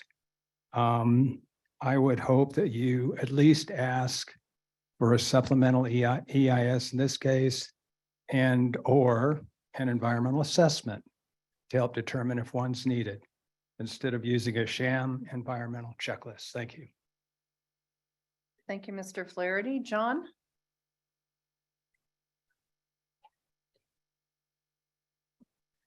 Good afternoon, Madam Chair and board members. My name is John Mingarelli, AKA Mr. Bambi. Nobody remembers my name. It's always, yeah. So anyway, I'm a full-time resident of Crystal Bay, and I have to admit that my initial reaction and knowledge of the project came from some social media and mainly emails to my wife, to Bambi, from the one of the couple members of the opposition. And it caused a significant amount of anxiety and stress for us, like, wow, this thing really is horrible, because of what the proposed impact to the community and the environment was. And then after we attended events with Ebby and his team and did a deep dive ourselves into the project information, independently verified the facts direct from the developers, we were just appalled at how misguided and basically how we were lied to by the opposition. It's deliberate misinformation that was disseminated to the community by just a couple of people throughout this process. And with my personal knowledge of the details of the project, I can assure you that this ill-will group has done nothing but spew garbage into our neighborhoods, deploying fear-mongering tactics and unwarranted warnings to poison something that we feel and know will be great for the community. As Bambi mentioned, we walk and drive by this thing every single day. Was even more shocking to me was when we discovered that despite multiple requests from the developer, this group refuses to get together with them over the past year and sit down to discuss concerns for the project face to face. It's clear to me that they have a personal agenda and their goal is to derail this much needed project at all costs without regard for the community's best interest. To reiterate what has been said about 5 or 6 times now, if it doesn't get approved, we go back to the larger 344 room project. We strongly recommend that you vote in favor of this plan revision and approve the project. And thank you for your time and everything you guys do for the community. Thank you. Thank you. Appreciate that. Rosie Weber. Madam Chair and board members, hello. And my name is Rosie Weber and I'm the owner of the Sanctuary Tahoe, which is a wellness center located at 205 State Line Road, which is directly adjacent to this project. And I'm also a longtime resident of Crystal Bay. So I'm here today to represent the business owners and the entrepreneurs of Crystal Bay, as well as Incline Village. And in respect of your time, as we have all said, I would like to minimize public comment. So I have taken the time to get signatures from all of the Crystal Bay business owners, as well as many of the Incline Village business owners. And they have authorized me to read this following statement on their behalf. So it is our request that you vote yes to the plan revision. Together with your support, I believe that we can bring our community back and bring it back to life as soon as possible. EKN has invested a lot of time with the business owners. I am one of the business owners that they have invested a lot of time with, and we are very appreciative of that, especially since we are in such close proximity of the project. The developers have shown a genuine concern for all of the business owners. They have taken a lot of time and have invested quite a bit of time in the community. The Waldorf Astoria obviously will attract clientele that will infuse money into our community, into our businesses, also while creating jobs. So we're asking, please do the right thing for all involved and vote in favor of this plan revision to support the revitalization of our hometown and to ensure a prosperous future for our business community. And I would like to ask that I can submit this to your clerks as well, and have a great day and thank you for all you do. Thank you, Rosie. Appreciate that. Our last 2 speakers that are signed up, Mike Dunn and Steve from. Yeah, sorry, I was gonna garble it, so I appreciate that help. I'm glad I don't have to go after Steve. Mike Dunn, I could get. Hi. Thank you. Good afternoon, Madam Chair and board members. Really appreciate the opportunity to speak to you today. My name is Mike Dunn. I'm a 30-year resident of the area. I'm also the broker for the Waldorf Astoria project. I was hired by the developer about 15 months ago in an effort to engage the community and understand their concerns about the project, and also help redesign the project into one that the community can embrace. In the spring of 22, we launched a public website for the revitalization of the Biltmore. We have consistently updated it to provide truth and transparency to the community. That website and the components of the plan revision and all documents related to this project, including its original approvals, traffic studies, and pretty good tranche of historical documents, have all been available for public viewing. We've promoted the website throughout the past year in the press, social media, and email campaigns throughout the region. To date, we've had over 104,000 page views on that website. In the past 15 months, I attended dozens of project meetings with the developer and the architect teams while redesigning and creating in preparation for this plan revision. At every one of those meetings, the focus was on the community. Everything that was possibly considered to be a modification or the change to the project, the question was how would it benefit the community? Since unveiling the components of the plan revision to the public this last fall, the support of the local business owners and residents, I feel, has been overwhelming. It's reflected in the hundreds of letters that were hand-signed or genuinely written directly to the TRPA. Just a little data point that as of 7 a.m. this morning, I reviewed the 13 pages that were posted on this packet's public comment. There were 255 letters of support of the project. They were either hand-signed or individually emailed to the TRPA, specifically calling out the Waldorf Astoria and recommending approval for the plan revision. I only found 13 generally written letters to the TRPA that opposed the project. There were 265 templated emails that were submitted to the TRPA as far back as October of 2021. But I noticed those letters don't mention the plan revision and they don't even call out to support or oppose the project. They just reference concerns. This project is taking a 76-year-old resort in a town center, and it's making a new resort that has a massive reduction in units and substantial environmental benefits. This is not new development by any means. This is redevelopment, and I believe it's redevelopment done right. I have been in real estate in the Tahoe Basin for over 20 years, and I can't remember the last time somebody stood in front of this board or any board and asked to reduce a project by 47%. With that said, I'd just like to say I'm very grateful for everything you do. Thank you very much. And I hope that you approve the plan revision. Thank you, Mike. And Steve. Can I say the last name? Yes, Steve.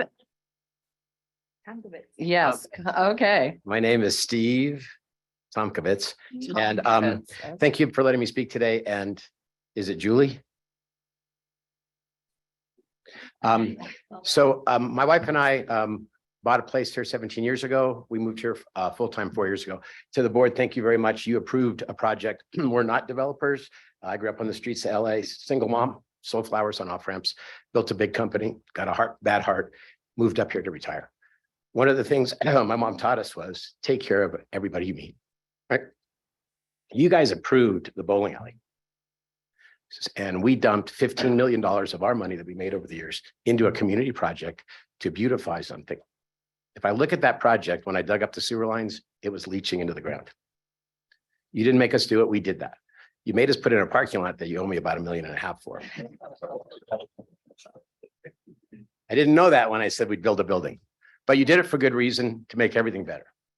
We took out all the asbestos. It was about $350,000 worth of remediation.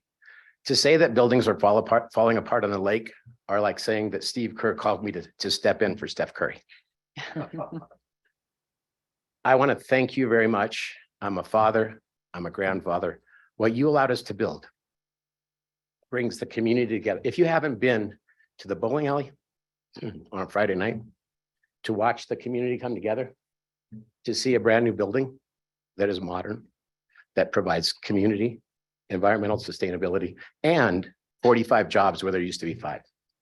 So what your decisions are huge. And I know a lot of people hate the fact that you don't agree with everybody. So be it. I got a chance to meet Ebby. And the first time I've sat with Reg, and I've sat with a bunch of people when I built that other company, a bunch overseas, the president of Air China. I don't trust anybody. It's the way I was raised. I didn't trust him. I trust him now after watching what he's done in the community and his plans. So as a father and as a grandfather and as somebody who's going to live my last few years here, you allowed us to build something for the community, beautify it, help the environment, help the lake, help the community. He's trying to do the same thing. For the people that think he's not trying to do the same thing, you just can't please everybody. I am so grateful that you allowed us to build Bowl Incline. I hope that you'll all become customers. If you're not, that's my little, I'm 40 seconds left. I got to make some money. And I want to tell you all, please approve it. Love you. Peace, love, Bowl. Thanks. Okay, great, thank you. Okay, last call for anyone else who'd like to speak. Gavin, come on up. Thank you. Anyone else in the public and here in the room? Like to speak? Okay. All right, good afternoon already. I just wanted a few comments about more about the process than the project itself, although starting with the project, when Boulder Bay was approved, a little over a decade ago, the League of Save Lake Tahoe was not in favor of the project. We did end up using all the tools that we have to fight it, but we're not real happy with it. So when ECAN approached us, we were a little bit skeptical. It's already a big project that we didn't really approve or didn't agree with. They said that they were going to build something within the same footprint, and started talking to about 1.5 years ago, expressed our concerns with the Boulder Bay project, what we want to see out of a project at that site, recognizing that there's going to be a casino resort there. I mean, we have so many growth controls and commodities that unlikely, if not impossible, that anything else would be built there with the entitlements that they have on the property. So over the last year and a half, EKN and their whole team has been great to work with. You know, we worked with developers on all kinds of projects all around the lake. And they really have been fantastic to work with. Everything we've asked for, they've given us. Additional VMT, vehicle miles traveled, is one of our biggest focus areas over the last year since the threshold was adopted. They did multiple VMT analyses. They did a peer review analysis upon our request that they paid extra for. We worked closely with them on that. I mean, even specific things like comparison tables and renderings that we wanted to see that compared the projects, they delivered really quickly. And at the end of the day, they went above and beyond too. You know, things like putting parking underground, making the Grove and the commercial areas more community facing, providing employee and customer shuttles, parking management, all treating all stormwater on site in a much better plan that was proposed with Boulder Bay. So I mean, everything we, you know, asked for in a project, once we realize the project's going to be built, they've really done. So just like to say it's been really nice to work with them. And we're happy to see that there are fewer impacts from this project than from the Boulder Bay that was approved, and likely from the Biltmore, even though there was less rooms in the Biltmore. Stormwater was a huge mess, tons of coverage, just rundown buildings, not energy efficient, not water efficient. So as far as any project that's going to go onto this site, this is the best version of one we've seen. Yeah, thank you. Thank you, Gavin. Okay, looking around the room, raise your hand. With that, then we'll go to those who are attending the meeting on Zoom. And I want to remind you to raise your hand at the bottom of the Zoom screen or by dialing *9 on your phone, and you'll be called on. Catherine, do you see an approximate number of hands? Madam Chair, right now I have 3 hands raised. Okay. Oh, that's 6.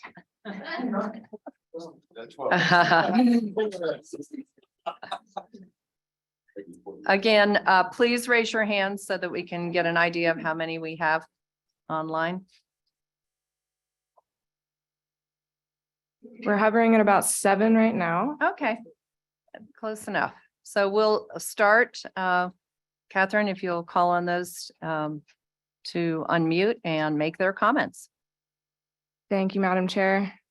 First hand up, I have Carol Black. Carol, if you unmute, you can address the board.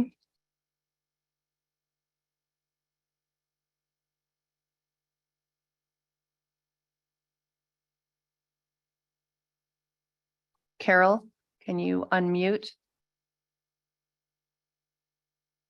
Carol, we're going to circle back to you. Next hand up is Scott Teach. Scott, if you unmute, you can address the board. Good afternoon. My name is Scott Teach. I get a little frustrated listening to people who've lived in the area. I've lived in State Line Point, Crystal Bay, Brockway longer than probably the previous people combined who were referred to neighborhood and community. But anyway, I got involved with this, and we can circle back if I have time. When the previous owner held some public meetings, the community was ecstatic with the plan. Then a few months later, they came forward with a new plan, eliminating portions of Wasu and all of Reservoir Road. That's where I got very concerned. Selling dozens of homes as a realtor in Crystal Bay for 30 years, I was concerned for my neighbors about fire evacuation and circulation. I personally use Wasu to Reservoir probably 4 times a day as a real estate broker, because you can't see to turn right on State Line Road because there's a TART bus and a couple of TART Connect buses just parked in the middle of the road. So anyway, my whole thing was about this fire evacuation. And, regarding that, the fix is in. So to my neighbors in Crystal Bay, who that's what I've been fighting to preserve. I guess if you don't care, you don't care. And since I've got a little time left here, just make some points about some of the other things that have been said. Chain link fencing and broken windows. That's a fallout of the CEP project. That's a fallout of what the current owner has done. That's a fallout of what the fire department has done. As to the cabins still being there, they were going to be torn down last year. Let the excuses begin. As to the 344 rooms that everybody says will be built if this is not approved, and I'm not opposed to it. I'm just trying to tell people, be careful what you wish for, because the reason that the previous applicant owner couldn't move forward, this size of project, I don't think it makes sense to people who want to lend $350 million and thus show me the financing. And on the show me the details note, everybody's ecstatic about Waldorf Astoria. I can just say two things. I'd love to see the official agreement. And for those of you who don't investigate this stuff, Waldorf Astoria is famous for timeshares. So what's that going to do to the heads on beds? Thank you very much. Thank you. Catherine? Next hand up is Helen Neff. Helen, if you unmute, you can address the board. Hello.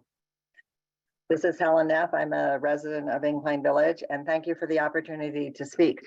I support and I am in favor of smart growth and development and good business in general. My concern is traffic and traffic safety, and I appreciate the efforts of the applicant and TRPA to address this. Mr. Nielsen's presentation included a slide regarding BMT analysis saying that additional development must be retired if traffic is higher than predicted. And then on page 335 of your board packet, the special condition to the permit point U says the permittee shall submit a monitoring plan to monitor the project's daily vehicle trip ends to be sure that they're below 2,915. I'm just reading that faster than what it is in respect for your time. So I'm respectfully requesting an explanation to this figure of the 2,915 daily vehicle trip ends. It's my understanding that a trip end means that it's the aggregate daily number of vehicle trips into and out of the property, both AM and PM. And so how does this number coordinate or partner with the VMT analysis? And how does the, I'm going to put it in quotes, penalty of losing development rights stated in the permit, how does that provide any means to correct the traffic concerns if they're higher than the VMT analysis? I hope that all made sense. Two other things. If the crosswalk needs to be repositioned, please consider stating now who will be responsible for the cost. I found that crosswalks cost a lot of money, especially if the traffic signal also needs to be repositioned. And if the Crystal Bay Motel conversion to a small park, which looks very nice, and overflow parking is to support this project, then an additional crosswalk and traffic signal might need to be considered. So I'd just like to bring that up now. So, and it's all in an effort to improve public safety. Thank you very much. Thank you. Next hand up is Ryan Summers. Ryan, if you unmute, you can address the board. Good afternoon, Madam Chair and Board Directors. My name is Ryan Summers. I'm the Fire Chief for North Lake Tahoe Fire Protection District on the Nevada side. And we are looking forward to working with EKN on this project once we receive all of the required plans that we will need in our Fire Prevention Bureau. And you've heard all of the public safety concerns already by some of my partners, which I agree with. So I just want to let everybody know North Lake Tahoe Fire does look forward to working with EKN and getting this project approved. Thank you. Thank you, Chief. Next hand up is Ann Nichols. Ann, if you unmute, you can address the board.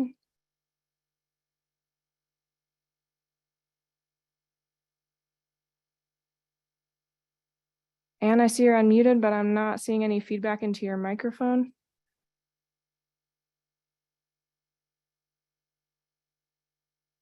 And we're going to circle back to you. Next hand is Christina Hill. Christina, if you unmute, you can address the board. Hello, my name is Christina Hill. Thank you for taking my comments. I'm concerned that this is a very big project and there is a lot of grading and a lot of underground parking, which is going to require many truckloads of dirt being removed from the site. And I have a feeling, it's just, I want to have some reassurance that they're going to be able to build out this project. And are they going to put up a security or a bond or some measure that will ensure that this is going to be finished and we're not going to end up with a big hole in the ground like they did in South Shore for many, many years. Also, I have concerns about the traffic study. It's called a transportation study done by LSC, which I know is a reputable traffic firm, but I've read it and the level of service is F in that area. And, now you're adding thousands more people, and in the event of a wildfire or some reason to evacuate, we're all going to be stuck unless we have a motorcycle. I don't see any analysis with the traffic also regarding the existing population. I mean, when this was approved in 2011, since then, our population in Incline has basically doubled. And there's, more people than ever in our communities. The traffic is worse than ever. And I am concerned about our safety and the cumulative impacts of allowing these big projects to go forward without regard for wildfire evacuation and,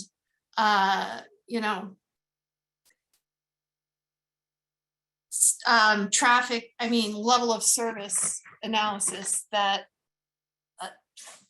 makes it possible for us to get out of the basin should we have a wildfire. Thank you. Thank you. Next hand up is Mark Higgins. Mark, if you unmute, you can address the board. Okay, I think I got it. My name is Mark Higgins, and I'm the current president of the Granite Place Homeowners Association, which is we like to think the first phase of this project, the 18-unit condominiums that were originally part of Boulder Bay. And I wanted the board to know that our condominium community has been impressed with EKN's outreach for the last year and a half, and certainly believe their revised plan is vastly superior to what was approved more than a decade ago. Ebby himself and his executive team have worked closely with our current board to address our concerns, and we fully support this proposed development. We sincerely believe the Waldorf Astoria will be a dramatic improvement to our immediate neighborhood and the Crystal Bay Incline Village community as a whole. We anticipated this development on some level, but we think it's significantly better for all the reasons talked about earlier. And we hope the TRPA votes unanimously to approve this project, and construction starts very soon. Thanks for the opportunity to speak. Thank you. The next hand up has a first name on Zoom, Pamela. Pamela, if you unmute, you can address the board. Hi, I'd like to start by saying we can all agree nobody likes blight. Blight is certainly a problem on a number of levels. But I really want to make clear that missing from all the pretty pictures shown by the developer is the current vehicle gridlock that exists today on the roadways leading into and out of Crystal Bay. As others have said before me, this is not the only major project in the pipeline in North Lake Tahoe and around the lake. Yet TRPA treats each individual project as if each project is being evaluated and approved in a vacuum. There are some 55,000 Tahoe Basin residents and a minimum number of 15 million visitors. There are probably millions more, at least documented by various agencies, but we don't have a scientific, updated basin-wide number because TRPA, for some reason, refuses to expend resources or grants on a thorough, independent, basin-wide traffic analysis. If I had to hazard a guess, I would say it's because TRPA really doesn't want to know how many people are coming into or out of or visiting the basin each year. This might be a reason to slow down the development project pipeline, but I digress. It says in today's staff report that this project permit to remain valid, construction must occur in the 2023 building season. That means there are only 6 months left in this year, so the clock is ticking. However, I urge you not to approve this project currently as submitted for one very important reason. Before you move dirt, TRPA must figure out how to move people, as in evacuate people. There will be another wildfire or extreme weather event such as we had this winter. It's just a question of when, not if, we will face another life or death circumstance. I ask everyone in the room, do you want to be the one in an ambulance on the 2-lane Highway 28 during what is now becoming year-round peak season? Let's not approve this project for the developer's convenience based on outdated and incomplete studies. There are at least a dozen projects going on in North Lake Tahoe. Calneva was just approved. Both projects expect to open in 26 and 27. That's a lot of construction and dirt that's got to happen in 3 years. I just ask you, think about the reality of these projects and people's lives and their safety. Thank you. Thank you. Next hand up, first name on Zoom is David. David, if you unmute, you can address the board. Yes, hello. My name is David McClure, 37-year resident in North Lake Tahoe. And I am also quite concerned about the traffic because Paul mentioned about the traffic study and made reference to the EIS, that they weren't going to look at anything related to the EIS for the previous approval in 2011. However, TRPA is well aware, and so is the community, that you promoted a lane reduction in Kings Beach for better or for worse, good for pedestrians, not good for vehicles who are actually drivers and passengers. And that lane reduction altered the capacity of that highway and the exit route that in the prior study was depended upon to evacuate Incline Village. Today, several years after that lane reduction and reduced capacity has been in effect, there are miserable queues backing up from Kings Beach every day during the summer from about 9 in the morning until 7 at night that they finally disperse. And those backup queues come all the way to Crystal Bay. Now, here you're going to be adding thousands of vehicles on this particular project. The traffic study ignored the queuing, ignored the backup, pretended that we're still in pre-2011 type conditions of a 4-lane highway, and that does not exist.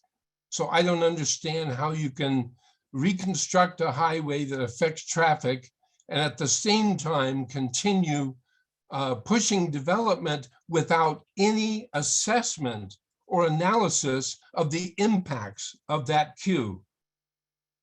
I also had asked Paul for an explanation as to why the Calneva and the Tahoe Inn properties, which are both within the same town center as the Boulder Bay Waldorf Astoria project, and in the background and future growth. They were not included. They were not assessed at all. none of the projects in Kings Beach or anywhere else on the North Shore were included or assessed for background future traffic 25, 30 years down the road. These are huge failures of facing reality. The reality is the bottleneck in Kings Beach allows about 650 cars per hour to go one way west. And that is so minimal, such a low number, of course, it's going to cause backup queues that exist today. And yet your traffic study ignored it all completely as if it didn't exist at all. I just find that amazing, and it's going to come back and hurt in the long run if you keep completely blowing off the reality of the limited capacity. Thank you. Thank you, Mr. McClure. Your time is up. Thank you for your comments. Catherine? Thank you, Madam Chair. We're going to circle back to Carol Black. Carol, if you're able to unmute now to address the board. Did that work? Yes. Hallelujah. I apologize. No problem. I actually don't have too much to add, to be honest with you. I think that the last few speakers have covered most of the points. Let me just be really quick. This proposal does have potential, I believe, for enhancing the now pretty desolate area along Route 28 through Crystal Bay. However, I do have some concerns based on assumptions. I'll focus on a couple of them. Traffic and congestion along Route 28. Others have spoken to this. I just want to add one point. Traffic analyses appear built on comparing complex projections to traffic in 2006, long time ago. How this relates to traffic levels along Incline Village, Crystal Bay, Route 28 today is unclear. Currently, during high volume season, traffic both exceeds accepted traffic trip volumes for undivided two-lane highways and has documented accident hotspots. I pulled that from the recent Washoe County transportation analysis.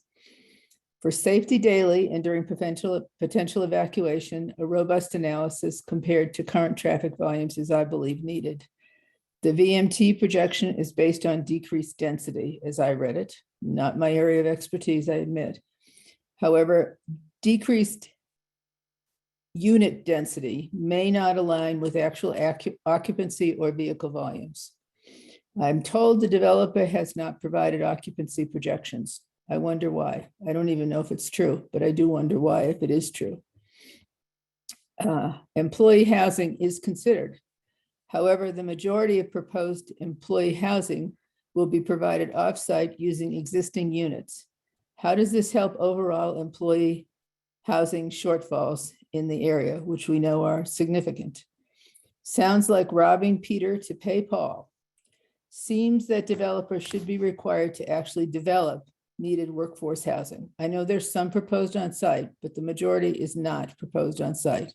It's proposed as infill into existing units. EIC versus EIS. I agree with Mr. Flaherty. I'll just say it briefly. This is a huge project, and EIC is a qualitative, subjective checklist largely. The underlying EIS is more than 10 years old, which is at best a worrisome approach. And mitigation. There's comment that to ensure VMT reductions, monitoring will be occurred. If after 5 years, and I've left some words out here, it determines that traffic has increased beyond the projection, then applicant shall permanently retire existing development rights. What does this mean? Will buildings be closed? Traffic stopped? Will there be any actual impact? And is 5 years too long to wait while risking adverse safety impacts? Obviously, a lot of work has gone into this project, a lot of collaboration, but I do think these are still legitimate concerns. So I ask you to please consider requiring further evaluation in these areas, either prior to or as a condition for approval. And thank you very much. Thank you, Ms. Black. Madam Chair, we have 2 more hands raised. The next hand up is Ann Nichols. Ann, if you're able to unmute. How is this working? Great. Oh, good. Yeah, Thank Ann Nichols, North Tahoe Preservation Alliance. We've been at this with this project since 2007, trying to save our fourth exit out of the community. We've spent thousands. And I just want to state that, you know, the Brockway Point Homeowners Association and the 345 people that have signed our petition don't appreciate being called a cult.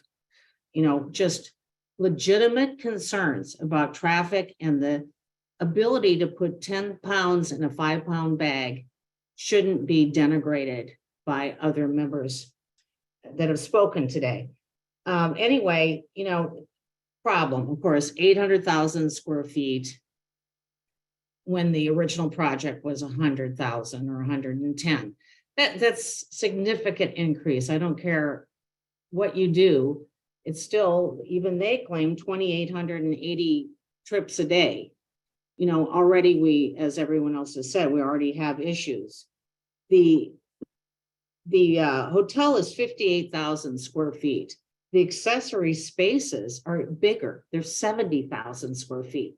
But with traffic analysis, with the black box that they put this stuff in, they don't have to consider the trips for accessory space because it's supposed to be used by people staying in the project. But this is clearly not the case with the Waldorf Astoria. They're have all these public, you know, they're going to have shows. It's going to be great, and farmers market. People are going to be driving there. They're not going to arrive on foot or by bike.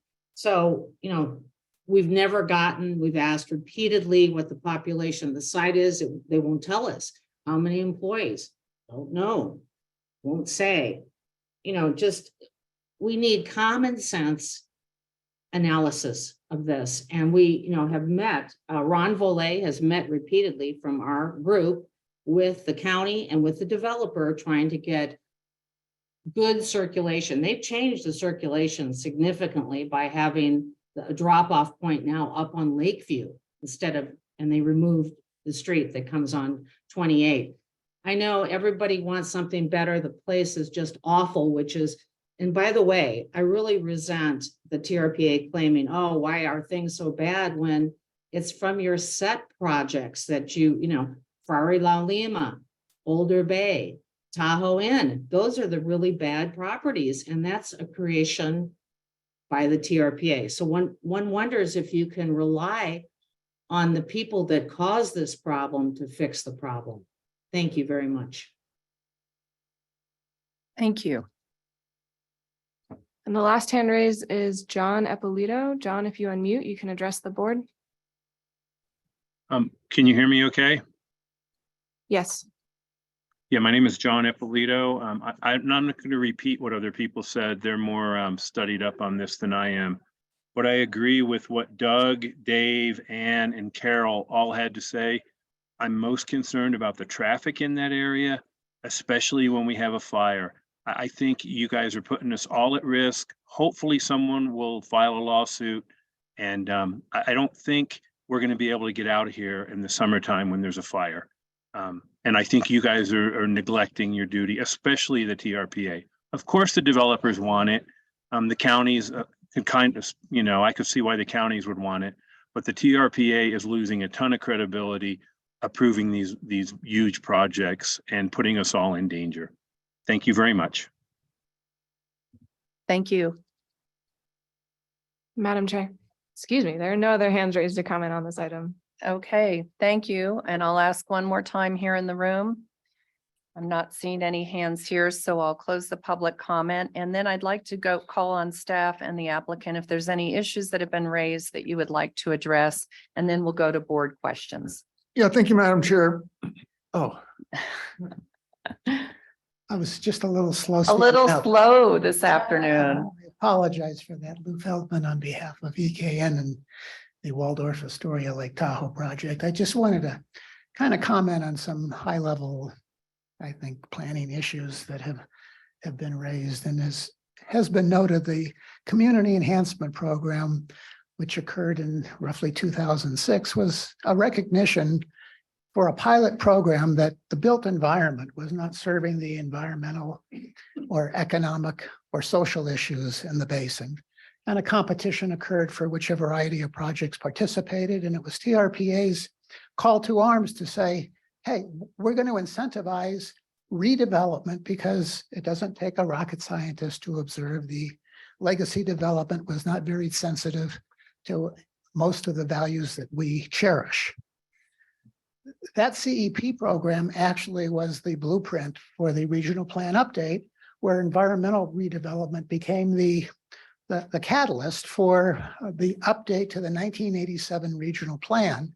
And I mentioned the 1987 regional plan because a lot of people are concerned about cumulative impacts, but the 87 plan established commodity caps, whether that's residential or tourist or commercial.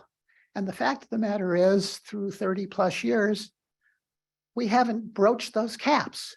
And that carrying capacity remains under what was forecast. So 10% of the land is in private ownership, 90% is in public ownership, and we're trying to make things better. And, you know, I am heartened that EKN has had this degree of public outreach and has responded to the community, and the community has responded, as you have heard, to EKN, and a better project has evolved, even though the original project met those objectives. So I think it's been a great exercise. I don't think that we are flirting with catastrophe and cumulative impacts. On the contrary. And I think what we're really doing is we're moving some of the parts around to make things better.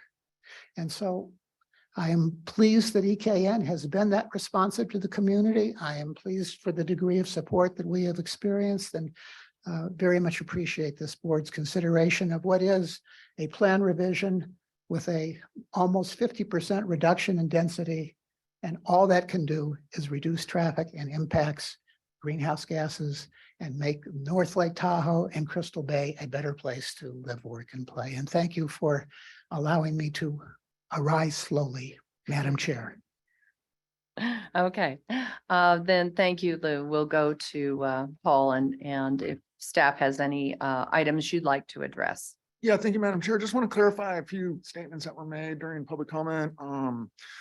We heard that population has doubled, and according to the census in the Washoe County portion of the basin, it's increased only by about 10% during the 10-year period from 2010 to 2021. Now, we all know that sometimes it feels differently, right? And so in regard to traffic, you know, we hear that, you know, like there's more people in the basin, there's more traffic. And I just want to clarify that traffic levels that were projected in the EIS 10 years ago are below those projections. So what is being measured today by NDOT is less than what was projected in the EIS. I was on the phone the other day with a senior staffer from NDOT who was trying to bridge the gap between the data, what the data shows, there's less traffic, and what people feel, that there is more traffic. And so we're hoping to get together with NDOT. Our data says the same thing, and try and understand that relationship. Anyways, I just wanted to clarify that about traffic. Two more points I wanted to make. Construction financing was raised. This is an issue that really hit home, particularly here in South Lake Tahoe. When you look at the hole in the ground, right? Why is there a hole in the ground with this giant redevelopment project that was supposed to bring community benefits, enhancements, and environmental improvements? Well, it's because the economy, and there wasn't financing in place. The banks closed on those properties. They hadn't been merged. There's a whole story there. But since then, and it started with the event center, we've been requiring construction financing be shown at the time of acknowledging a permit before construction starts. We want to see that. And so this board imposed that on the event center. They showed it to us before they started. And what you see now is almost a complete event center. It'll be open in September once they finish the site work. The last point I wanted to make was related to evacuation. Super significant issue, not as significant. Well, it's more significant now than it was when they did the EIS. We've seen the catastrophic fires. We've seen the Caldor fire where evacuations, you know, they did the phased evacuations in South Lake Tahoe. I got a notification at a different time than my friends did. And And so there's definitely a science to that, but then we did see that the roadways were still backed up. We all saw those pictures in the paper. And so it's a critical issue. And the permit, the point I wanted to make is that the permit does include a condition, it's 5A, that says the permittee shall submit an emergency response plan that identifies procedures for employees and visitors evacuation in the event of the facility failure from a catastrophic event. Now that came from the geology and earth resources section of the EIS. They were concerned about landslides, avalanches, even though this is not an avalanche zone. But also recognized catastrophic events, include fire. And so that will be a condition of approval. I was talking to the chief earlier. They'll be engaging if this project is approved with large property owners. Because with the event center, as we saw, it could be a shelter in place facility. So that is something that is in the permit and required before they start construction. And I'm happy to answer any other questions. I just want to point out that clarification. Thank you. Julie, did you have any other staff comments? No other And then, comments. Thank you. did the applicant have any issues you wanted to address now, or we'll wait for board member comments? Okay, great. Then I'll come back to the board. Questions, comments from the board? Yes, Mr. Settlemyer. Hey, Madam Chair, I was wondering if I could have Mr. Marshall weigh in on the NTRPA question. Just making sure that if it is approved here, then I believe it has to go to the NTRPA according to Nevada revised statute and also according to the doctrine. Can I duck this one too, or? No, so what Mr. Settlemyer is referring to is there was an agreement between Boulder Bay and the prior owner to retire I believe it's around 9,000 square feet of gaming area. And the condition makes clear that in order for them to do that, they need to go to the Nevada TRPA to affect retirement of that gaming area. And they need to do that before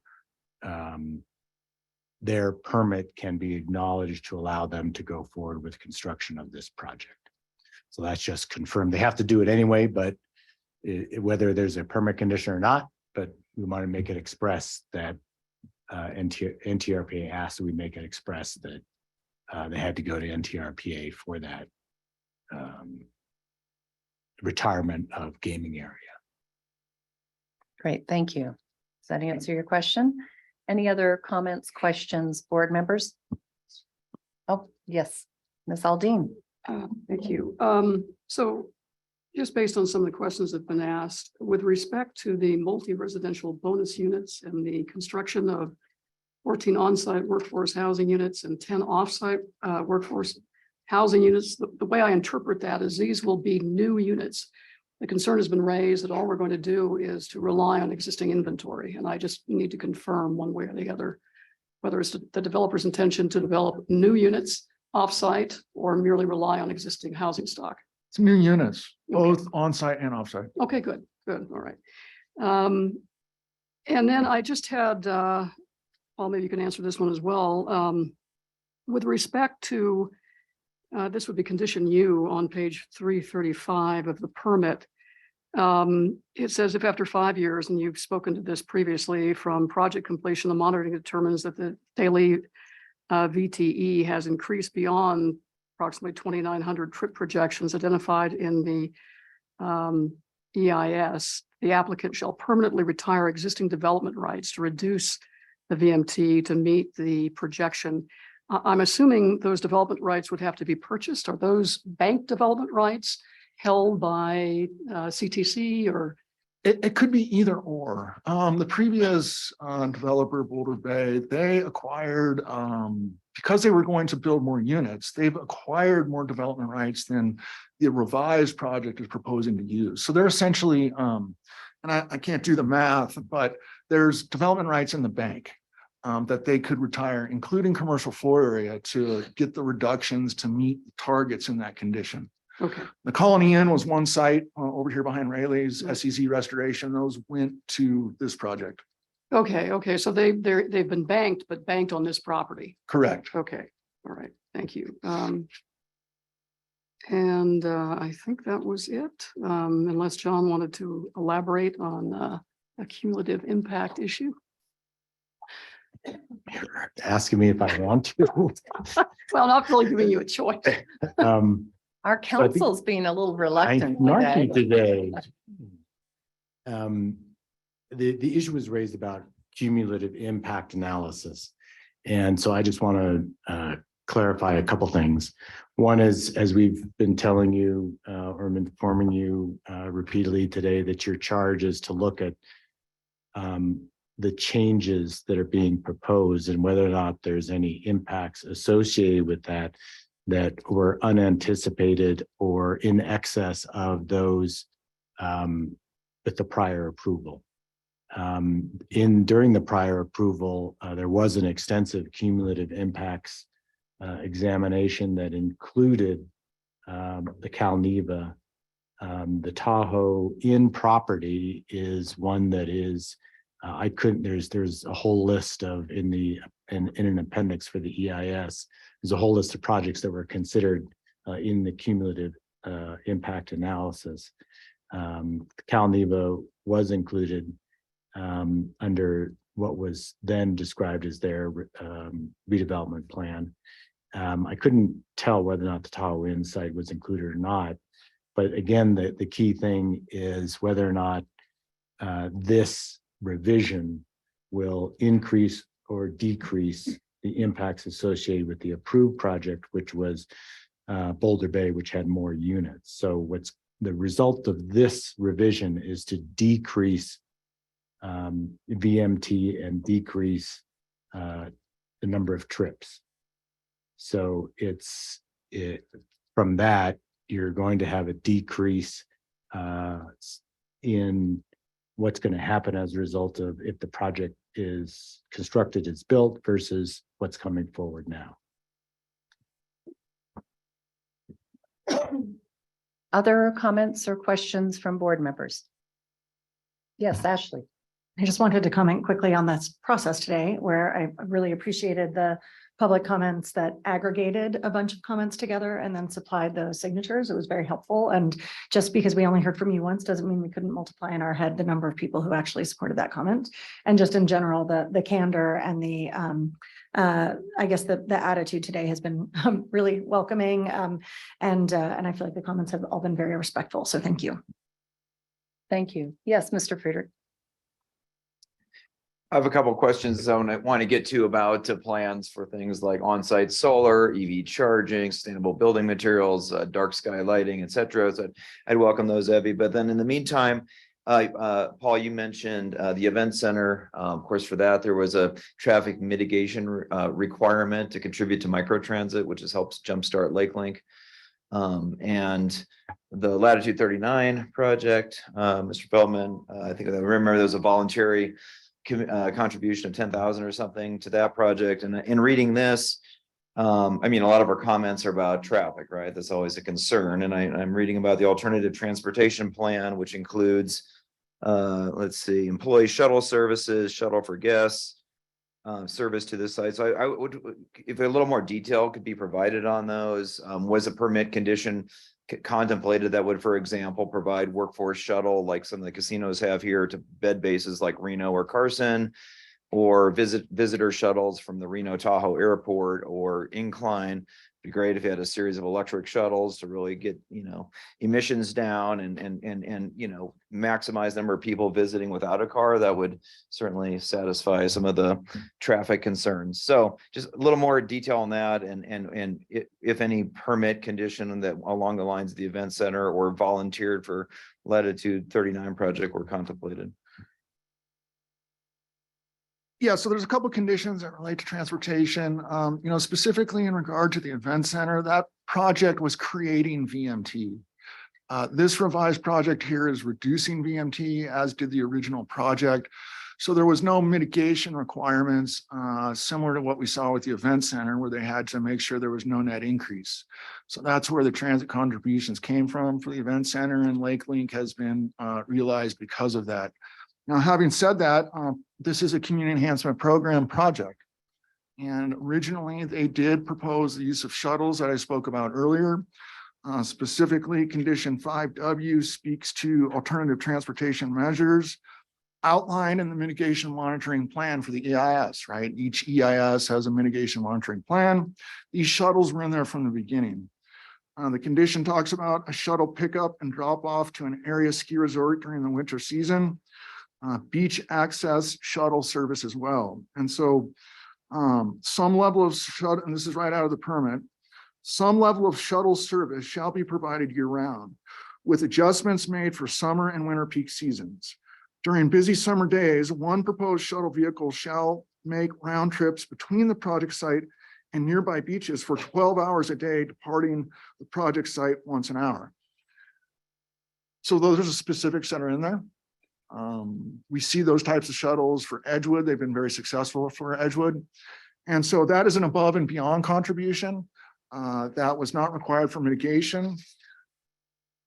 And then also in the permit under condition 6, so prior to certificate of occupancy, so before they can open up the building, they need to have a whole transportation plan in place, including the designation of an employee transportation coordinator. That's something I have not seen before, but that was right out of the EIS. This came out of the EIS. That requires the coordinator to be on site and coordinate not just visitor use of alternative transportation measures, but also employees. So you've got the posting of alternative transportation mode information required in the permit, bicycle parking facilities that I mentioned, preferential carpool and van pool parking for employees is in the permit that came out of the EIS, encouraging employees to van pool and carpool. Let's see, interactions with the Truckee North Tahoe Transportation Management Association and make sure there's a relationship there. Transit pass subsidies, the permittee shall provide a subsidy on a monthly basis to the employees. We talked about a transit shelter for TART, showers, lockers, break rooms, cafeteria for the employees. So it's really there to encourage alternative transportation modes, which again, were a part of the package for the above and beyond contributions to make it qualify as a CEP project. Thank you. Mr. Friedrich, are you? Yeah. Well, maybe I just offered as an opportunity for EKN to comment if that is something you would consider, you know, in the additional service, I guess, you know, like things like, or if you've contemplated things like, you know, shuttle to the airport for guests arriving, not driving in. What? No, I was just going to address Oh. that too. Okay, and or workforce shuttles. I mean, I saw some, you know, some enticements there, but not a provision of such shuttles.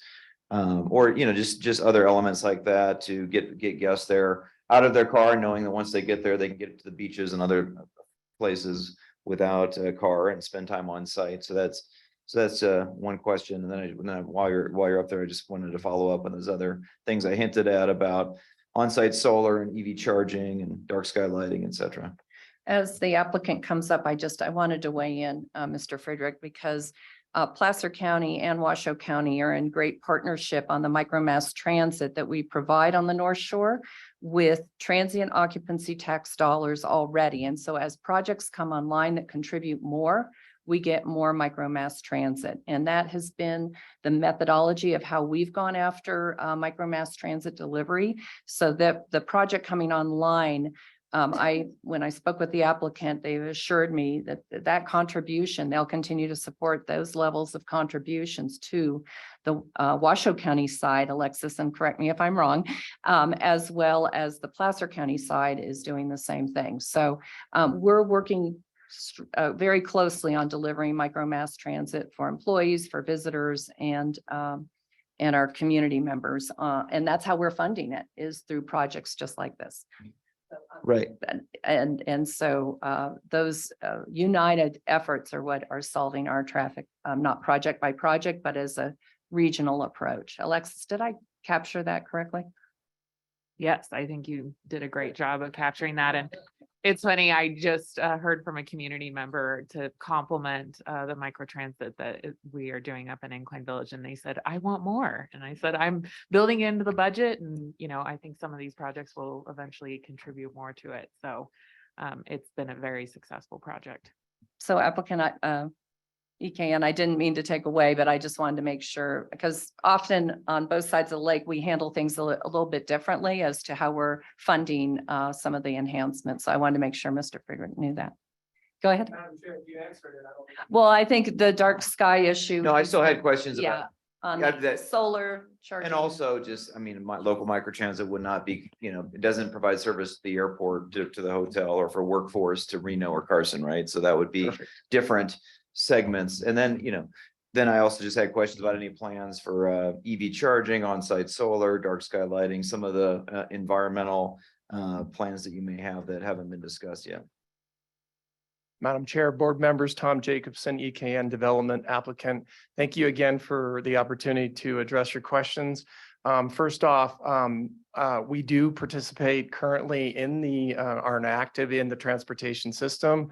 I currently sit on the TMA board here as a board member, and we are required, Paul can speak to this as a condition, to participate with the local regional transportation system, TMA, and to address potential contribution funding. So that is already addressed. As far as addressing discussions with alternative energies, we're currently in the process of looking and researching alternative sources of energy, specifically off-site solar is an option that we're looking at and investigating that would provide alternative sources of energy into the grid. We're also actively looking at transportation systems that are incorporated with the Waldorf Astoria system. They actually have quite a bit of transportation and shuttle services that would be working with the resort specifically. But as far as addressing options for guests and residents, we have a very strong commitment to work with the existing systems that are already here. There's some things that have taken really good hold. Those are familiar with the systems are here, and we plan on utilizing those as far as the transit in the regional areas for specifically access to the Reno airport and maybe the Truckee airport as well. To address dark skies, we're a big advocate of the experience. And we do wish to incorporate dark skies as long as safety is met. So that's where we have a little bit of a struggle making sure that safety is met. But having dark skies is a big part of being in the mountain communities. Our guests and our homeowners are going to be adamant that they have full experience of that. So we're very interested in constant looking at with our design traits to make sure that happens.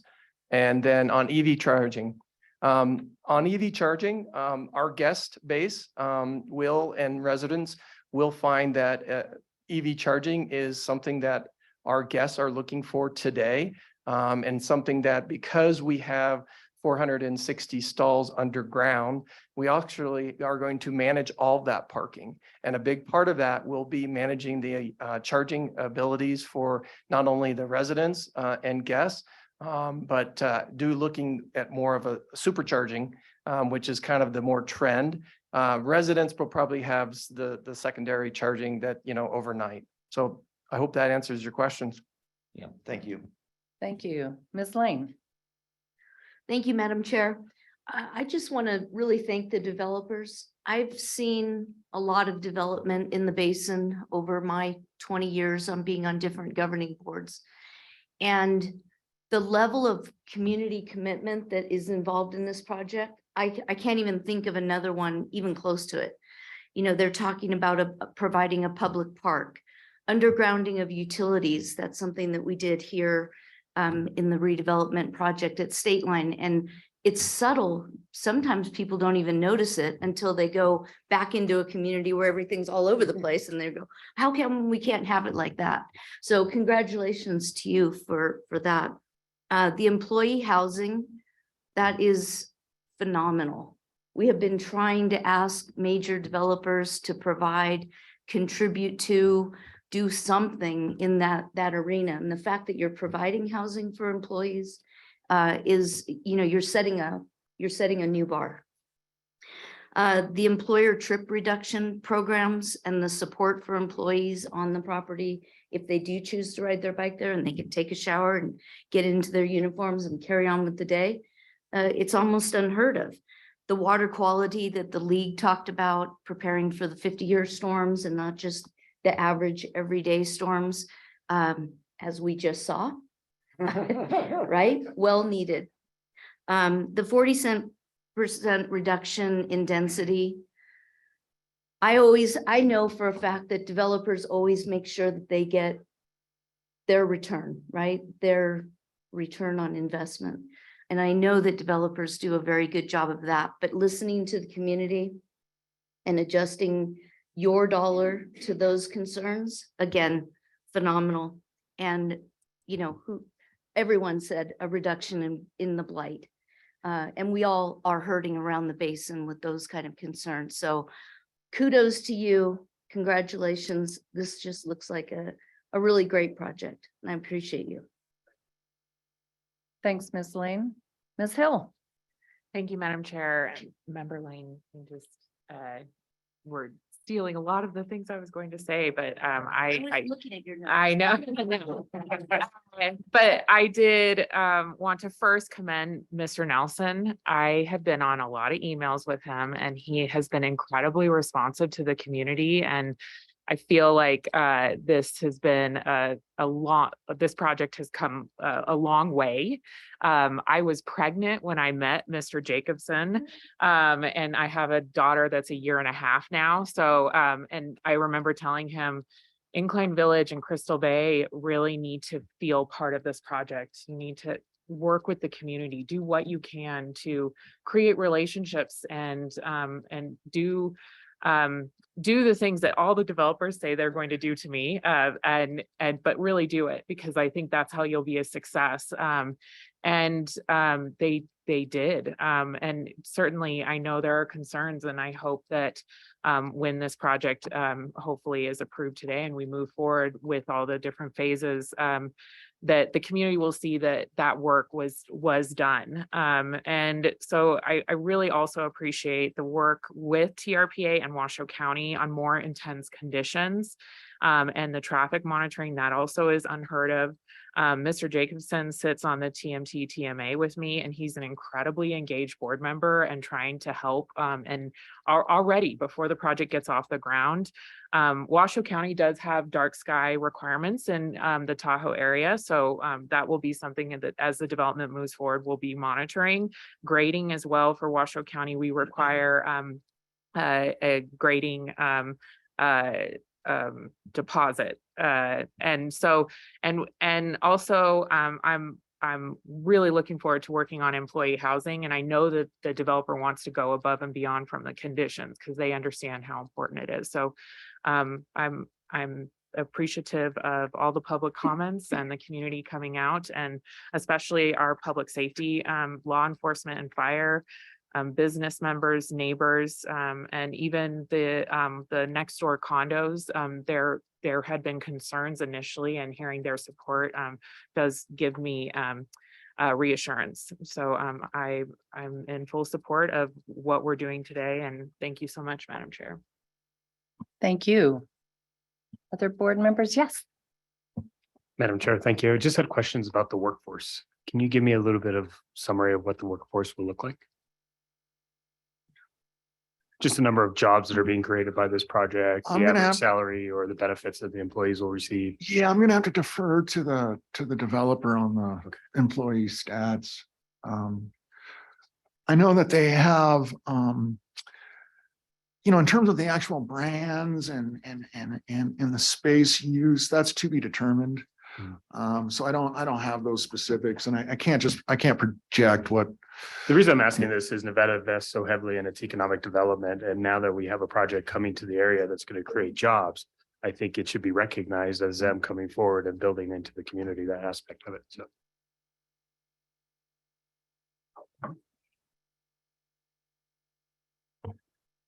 Tom Jacobson, applicant. Thank you. So we work closely with the brand Hilton. Waldorf Astoria is a Hilton brand.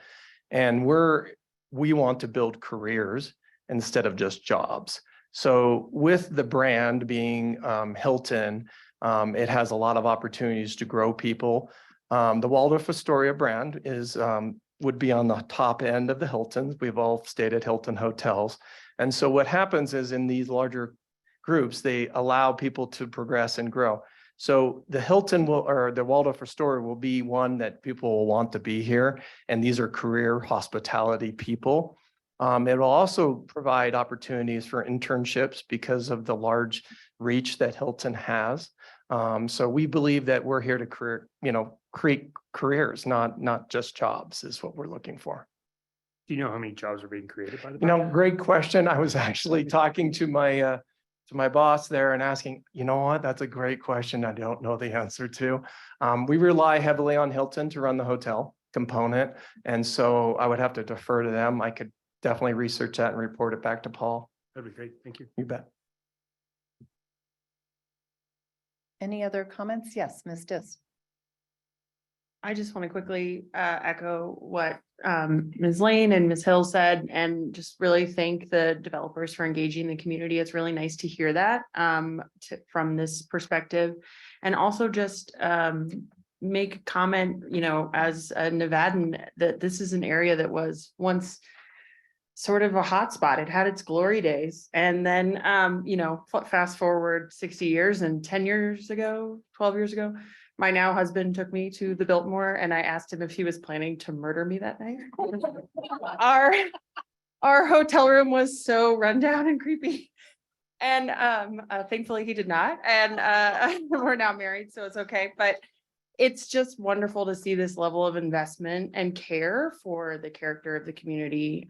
So I'm excited about this project and wanted to thank the developers for that. And then also I wanted to echo Ashley's comments about really appreciate the public commenters consolidating comments.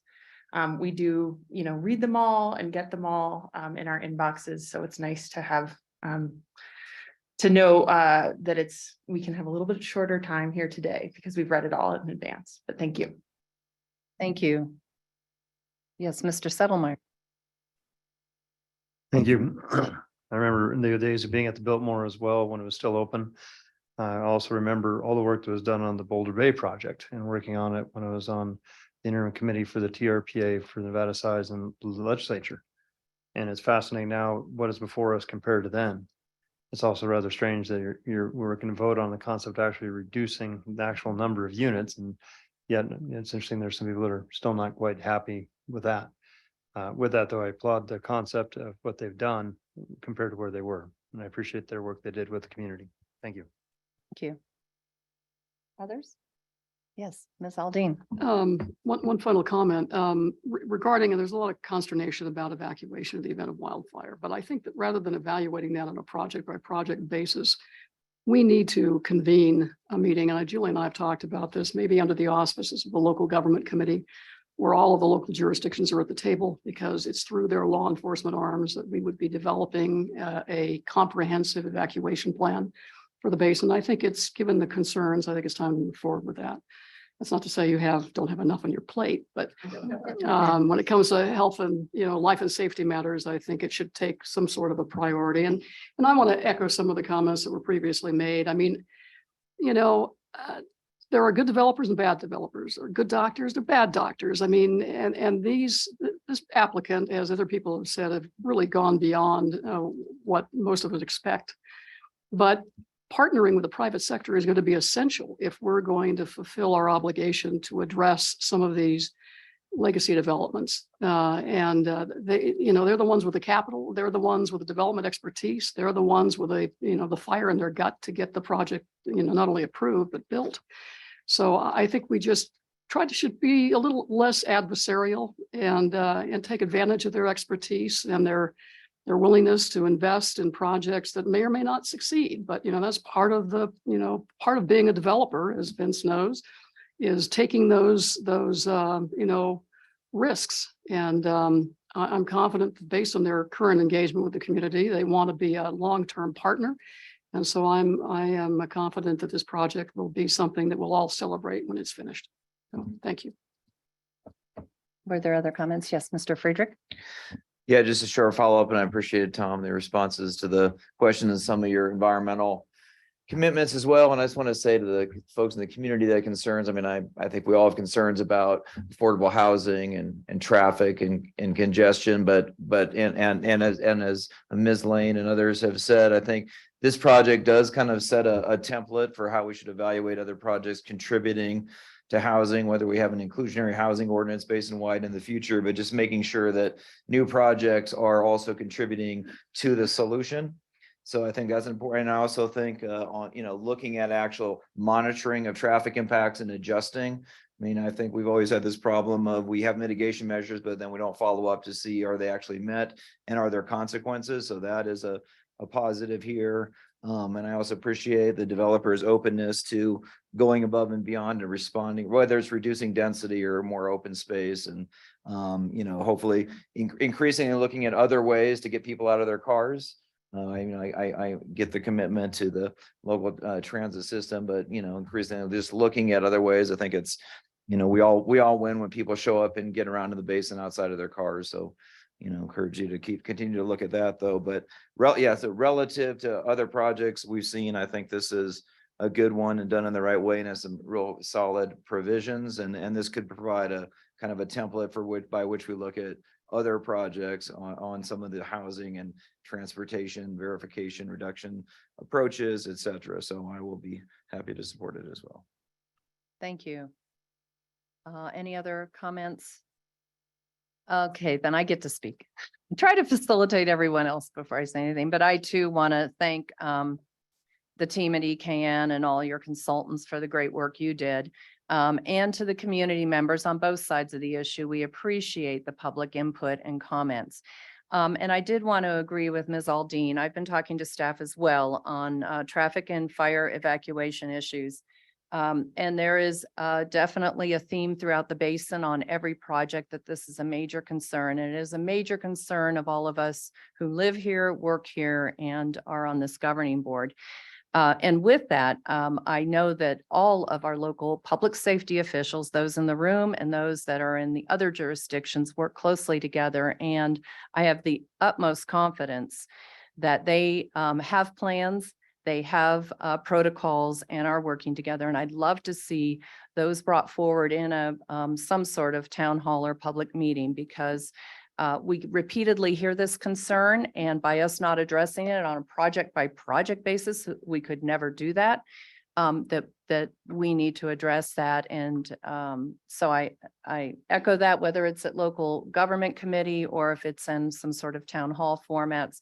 I think South Shore and North Shore potentially separated, because the audiences are different and people do want to come out and talk to their public safety officials. Unfortunately, I've been able to be witness to a number of those evacuations. I was in South Shore for the Caldor evacuation. I was in Colfax for the river fire evacuation. And then last summer with the mosquito evacuations from our community in Forest Hill.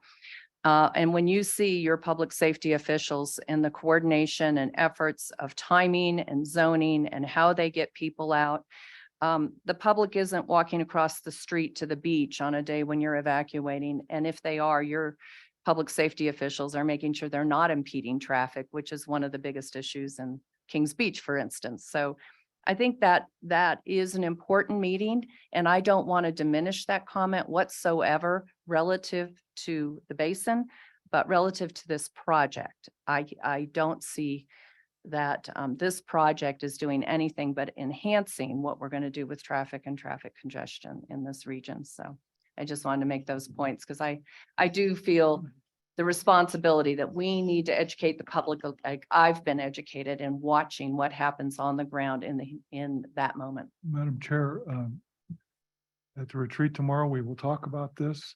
I thought we might.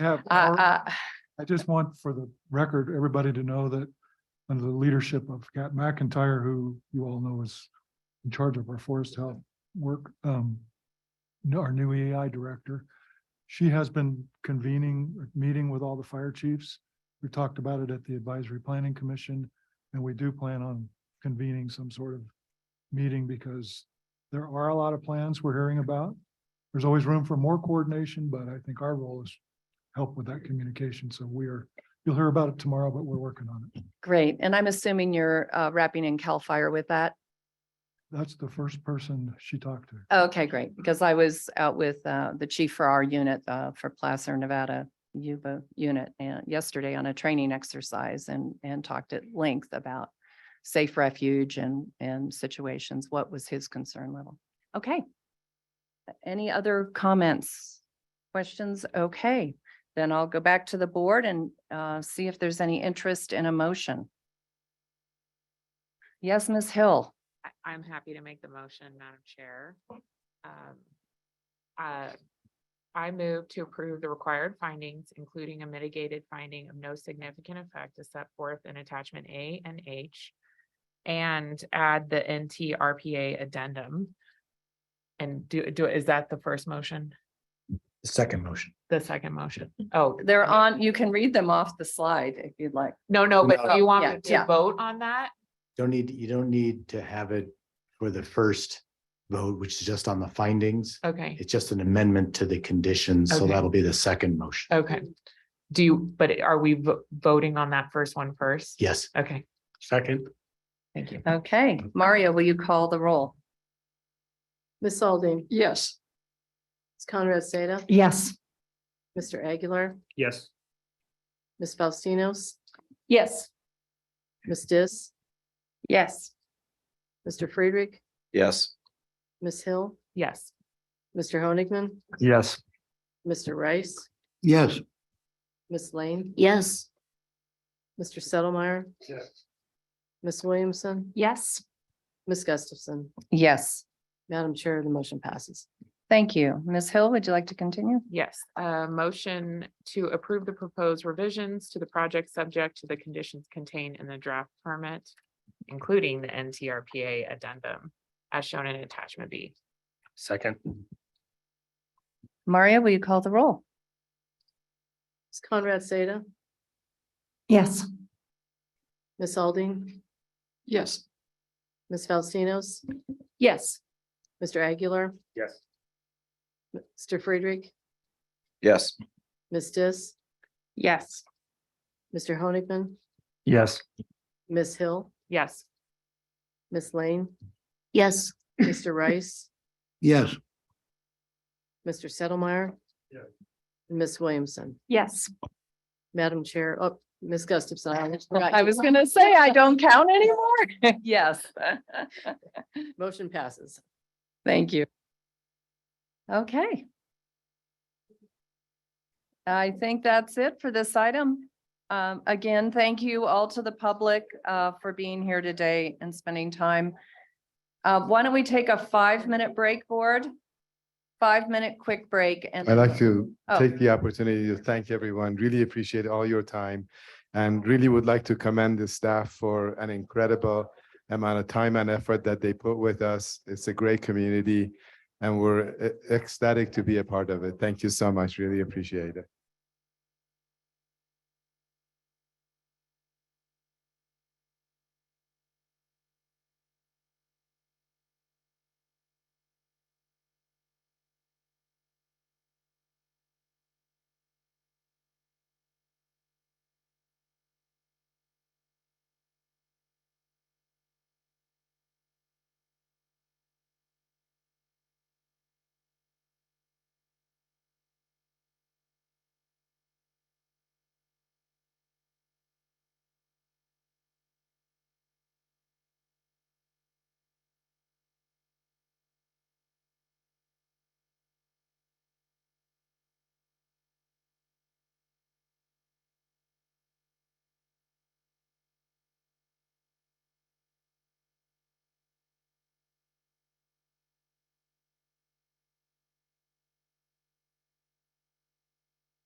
Okay, board members, I'd like to get us reconvened. Board members, if you can join us back at the table.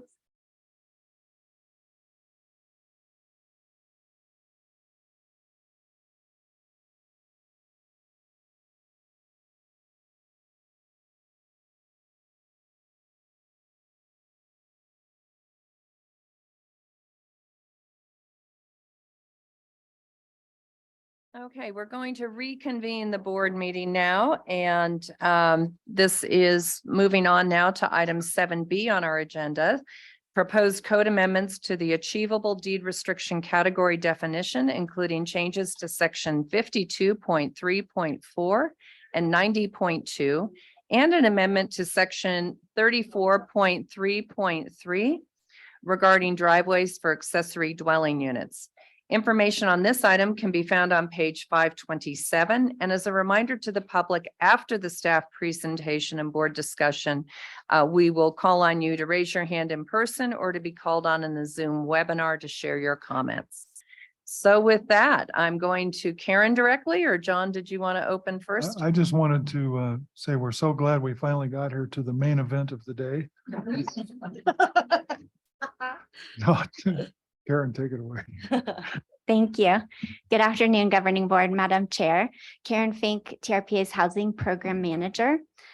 Today I'm presenting a change to TRPA's definition of achievable housing, which is one type of housing that we incentivize through our residential bonus unit program.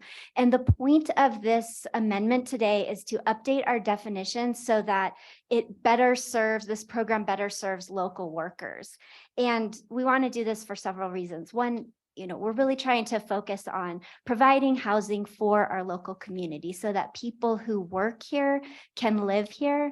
This also helps us achieve our thresholds, such as our vehicle miles traveled threshold, by reducing commute traffic into the basin.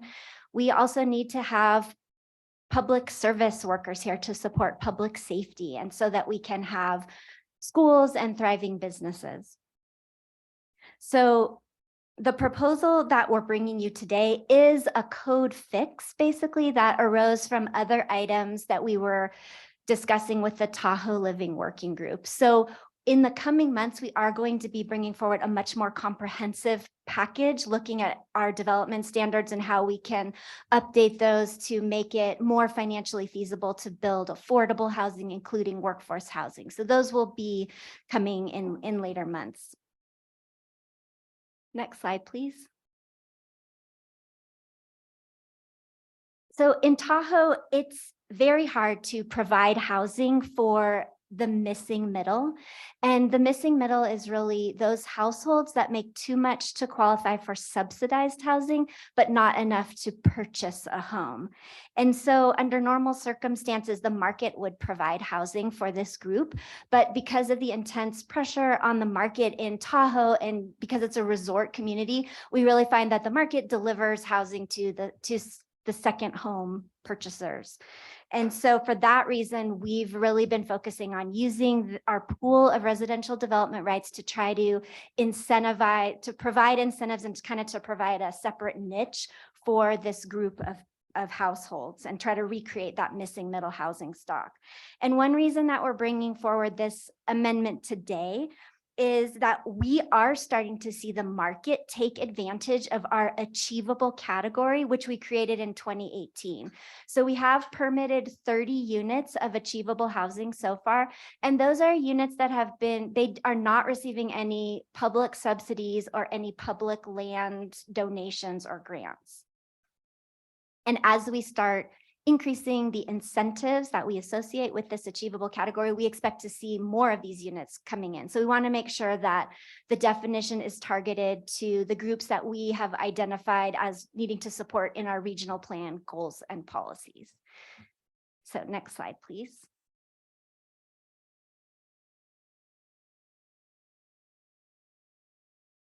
So first, I want to explain what our existing definition of achievable housing is and why we're proposing to change it. So in 2018, we created the achievable definition as part of the Development Rights Strategic Initiative.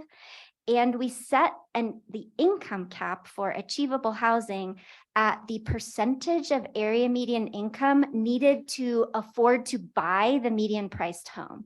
But as home prices have been skyrocketing in the past several years, that median income to afford the median priced home has been going up as well. So we're finding that in some counties for some housing types, that percentage of AMI is quite high as 550%. In some cases. And so we became concerned that since this original definition did not have any sort of employment requirement, we're concerned that, you know, we could potentially be subsidizing people who are making quite a bit of money, but who aren't working in the basin.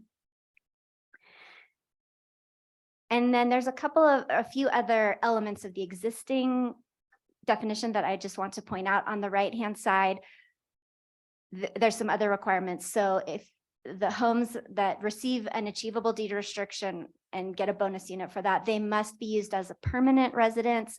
They cannot be used as a second home or a vacation rental, and the owner must submit an annual compliance form.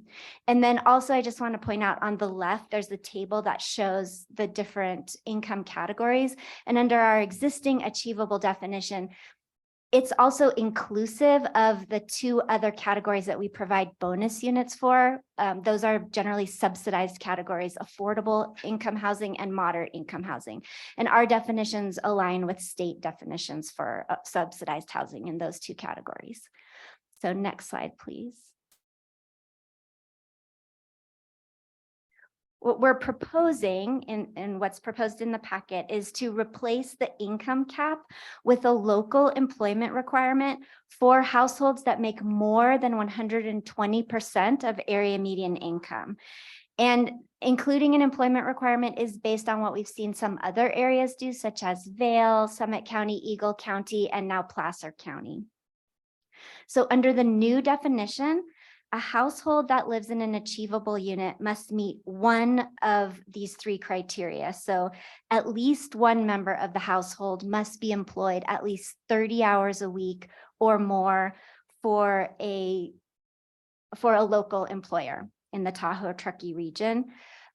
Or the household can be in that affordable or moderate income category, so those two subsidized categories. Or the household should be a retired household that has lived in a deed restricted unit in Tahoe for at least 7 years. And then we would still keep those other requirements, such as the home must be the household's permanent residence. It cannot be used as a vacation rental or second home, and the owner must submit the annual compliance report. So next slide, please. I did want to highlight a couple of changes that we made to the proposal since we brought this to the Regional Plan Implementation Committee. One element is we added some text to clarify that if someone violates the terms of the deed restriction, that TRPA can impose the full penalty that we're allowed to impose under the compact. So a penalty of up to $5,000 per day for each day of the violation. So that wasn't clear before. So we have added that into the proposal. And then next slide, please.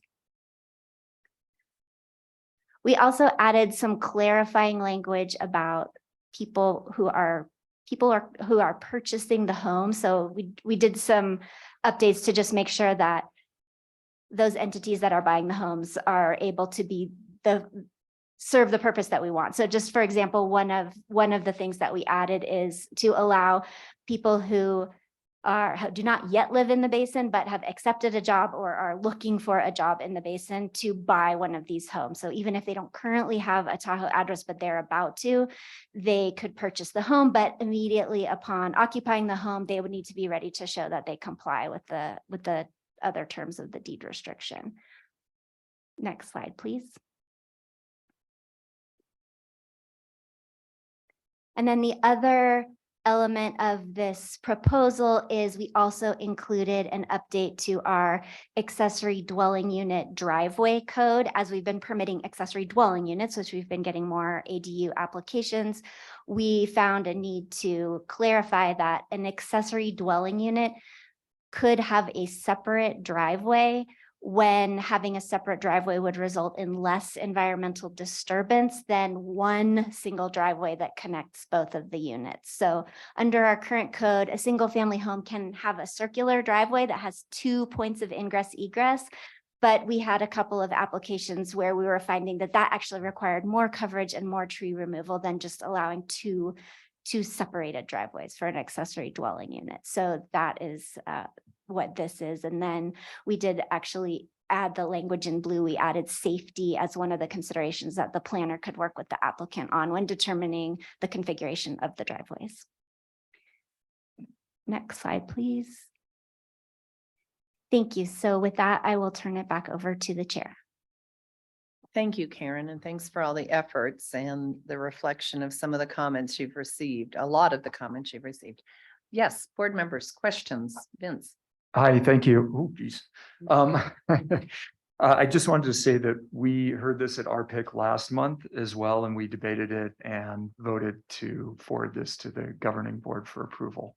So this has been vetted. And the reason that it's going to be very important as we start looking at our development standards to try to change the code to incentivize more of this type of development, that this is what we hope to get by giving up some other things, not more development, just hopefully changing our luxury second homes into these units going forward. So just wanted to add that. Thanks. Super, thank you. Yes. Thank you. These are, I also support this. I just have a couple questions because sometimes I play a lawyer on TV and I can't help myself. So I'm on page 10 of 76 of the staff report, and it says a renter household which has had an increase in income or change in circumstances such that they no longer meet the qualifying criteria. Should it be it, as in the renter household? So it's not an individual renter that we care about exceeding this. The they is a little bit, I think, you mean the cumulative renter household, right? There's no individual person in there that you care about going above an income limit. I guess if they do, the household does, but the they, it, there's a little confusing. That should probably be it. That's fine. We can make that change. Cool, thank you. And then Tahoe region, moving on to number 2, do we mean Tahoe Basin? Is Tahoe region legally defined somewhere? I just can foresee that. Is that a geographic area that's set in stone somewhere? So we have shown in attachment B, the geographic area that we mean by that. And that is the jurisdiction of the TRPA plus the Tahoe Truckee Unified School District. Okay, so that's what we mean by Tahoe region. That's the legal definition. It's Great. defined in the compact, And is that the same definition we're applying here? except for the school district part. Except the school district. But so that's what we mean by region as well as with the school district. Excellent, thank you. And then I did have one more. Where did I put my note?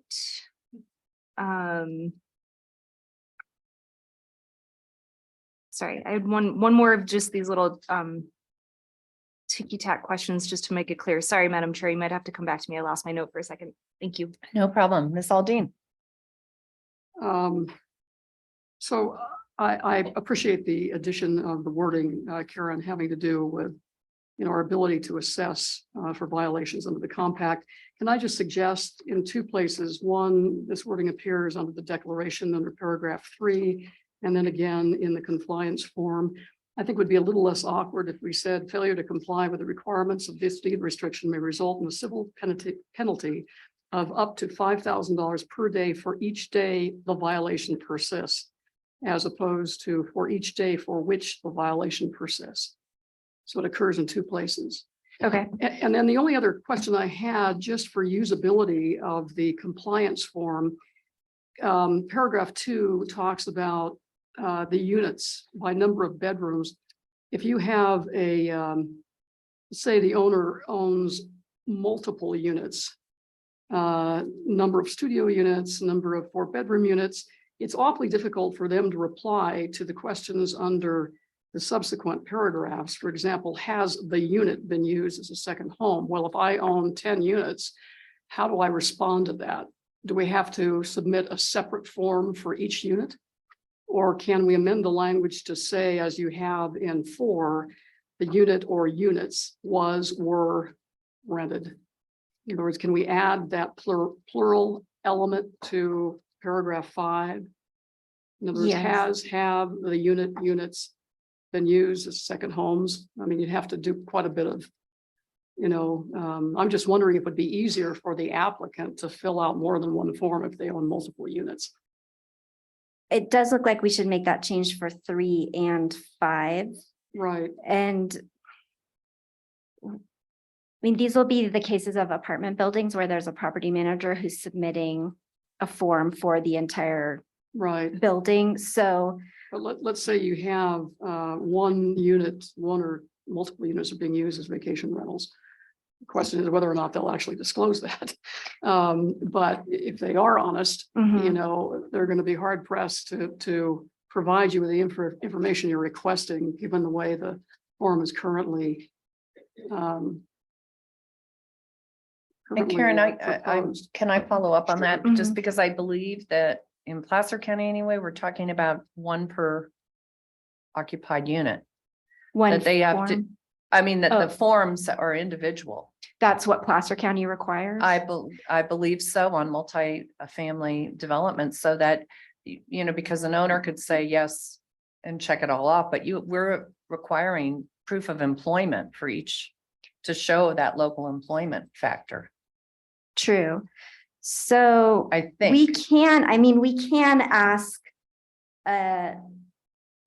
so these are submitted by parcel. So in the case of a rental building, there's just one form.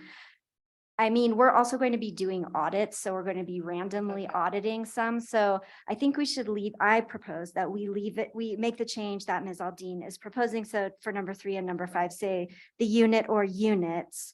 However, if we have any reason to suspect that one of those units that they have not filled it out consistently, or that we have reason to suspect that something is not being used in accordance with the deed restriction, we would ask for additional documentation for that one. And the local jurisdiction can have stricter standards, just not less restrictive standards. So that's Correct. fine. Yeah. And there is a place to provide notes. This is actually an online form. So there is a place where a property manager could provide more detailed information. Karen, would it also be advisable on page 548, where it says you check one, either single family residence main house or multifamily residence? Could you say for multifamily residence, 1 or more compliance forms may be submitted for multiple units on one parcel? Give the applicant the alternative of submitting multiple forms if in fact the status of the units differ. Yeah, and we could include that in the letter that we send out requesting the compliance form. Okay. Yeah, on that one, it's just permissive to allow them, they can submit one form, not that they can't submit. No, it's not prohibiting them from submitting multiple if they want to. Well, my only concern is that if they do have some units that are being used for vacation rentals, they may be less inclined if they have to fill out one form and the majority of those units are not being used for second homes or vacation rentals, they may just elect not to just make that disclosure. I don't know. I think we need to kind of talk internally about how many forms we want to see and how do we match that up with our enforcement.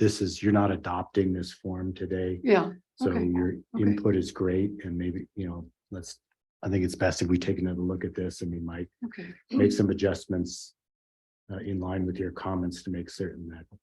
Okay, that sounds great. I think Vincent, another question. Yeah, I know we talked earlier about, my concern is, people are gonna lie, cheat and steal and try to get around whatever rules are put in place. Not a large percentage, but some people. And we want to be able to shift the policy if we see that happening. So I hope we can collect enough information that we really understand who these people are, especially in the first couple of years, so we can see if we have to tweak our policy, because we are going to be giving people incentives to produce this, and we want to make sure it's going to who we really want it going to. So yeah, when you're creating the form or updating it, if we can just get whatever information we need so we can make that determination, that would be great. Vince, we looked at that, and there's just some limitations on the amount of information that we can legitimately extract in exchange for the deed restriction or whatever. So we modified your language a little bit, right? Yeah, and it wasn't, that language is part again of the compliance form. So I did not propose that actual edit here, but we can make that edit at staff level. But we are planning to include a request. So when people submit the compliance form, they will need to submit their employment information, where they're employed, and their amount of income, regardless of which qualifying criteria they're qualifying under. So we will have a robust data set that we can then, is that correct, John? Am I saying that? Okay. Great. Ms. Williamson, you found your other. Yeah, thanks. Sorry, this is just yet another legal tic tac.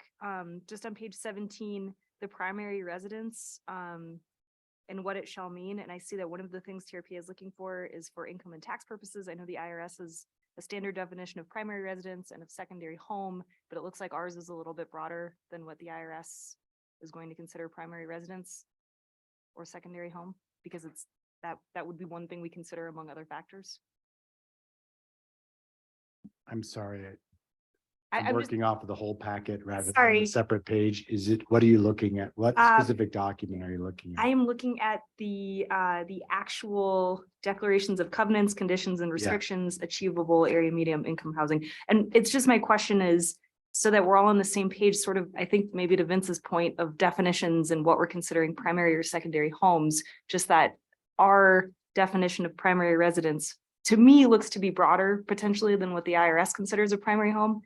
And if that's intentional, I just wanted to clarify that that is in fact what we were doing here. Are you talking about the language under G? Yep. Yes. I'm not, could you explain the difference, what you think the Well, actual difference is? So Sorry, I think there's just factor, like the IRS has a standard definition, but we're not taking it, right? We're saying it's one of the things we look at, stated residence for income and tax purposes. So I just want to make sure whatever definition we're going off of, that we all agree that's the definition of primary residence versus secondary home, because I think realtors might think of that differently than, say, the tax code, is just my point. And so I just want to make sure that this is the definition we intended to use, is this nice broad definition where TRPA looks at a lot of things, including the tax code, but other factors. That was the intent. Okay. Ms. Hill, you had a question? Thank you, Madam Chair. Ms. Mead, great job, but I was thinking on the compliance side, are we adding additional staff to your team for you to manage all these forms? So one of the comments that, well taken comment that we received at RPIC was that as right now we only have 30 deed restricted achievable units. So we do have staff to monitor and track those. But as we increase the number of units that are deed restricted achievable with the incentives that we're considering now, we do want to ensure that we have a kind of sustainable funding source that grows with the number of units. So we are planning to look at how we fund this as part of the phase 2 housing amendments that we're working on right now with the Tahoe Living Working Group, and that we are planning to start to bring forward to the governing board this summer and fall. So we are planning to look at that as part of that package. But there are more than, there's 92 in Incline alone, right? So there's 30 units in the achievable. So in 2018, that's when we kind of formalized our compliance program. And that compliance program applied to, deed restricted units that were approved after that date. So all deed restrictions that we issued after 2018 have the extensive compliance program language in there where they have to submit this annual form. The deed restrictions that were issued prior to 2018 didn't have that language. They sort of weren't officially part of that program. So we didn't have an annual system of communicating with them. And we have found that some of them have fallen through the cracks. So we now are going out and contacting all of those owners of those units to ensure that they know that they have a deed restriction, and asking them, kind of in order of priority to demonstrate their compliance. So correct, there are more, and we are putting quite a bit of staff time towards compliance and monitoring of those. But once we get those under control, I think we have sufficient staff to handle that. But moving forward, as we're looking at potentially adding up to all of our bonus units into this program, like another 1,300 units, we do need to make sure that we have funding for that. And I didn't know that our chair had a separate program at Placer, and I guess I should connect with you offline, because I do think the counties need to have a little skin in the game on this too. I know that the staff at the county are like, don't give me one more thing to do, but I do think we have also powers to enforce these things on our side. So I want to see how I can work maybe with a similar program of what you've got. And I need to make sure, because where we're really focused on it is in our workforce housing protection program, where we're helping people buy homes and we're giving them county funds to do with that.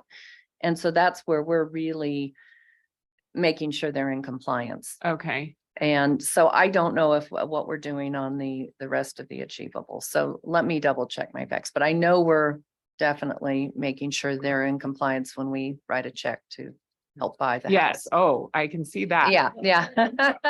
I just know that on the deed restricted properties in Incline Village, which I know we're chasing down, and you've given me all that information, and I appreciate that. I just feel like there's got to be also some help on the county side. I know we've done a lot of work to make sure that they're not STRs, and we've been working with you on that way, but there's liens that we can put on the property. I don't know if TRPA can do that through the compact.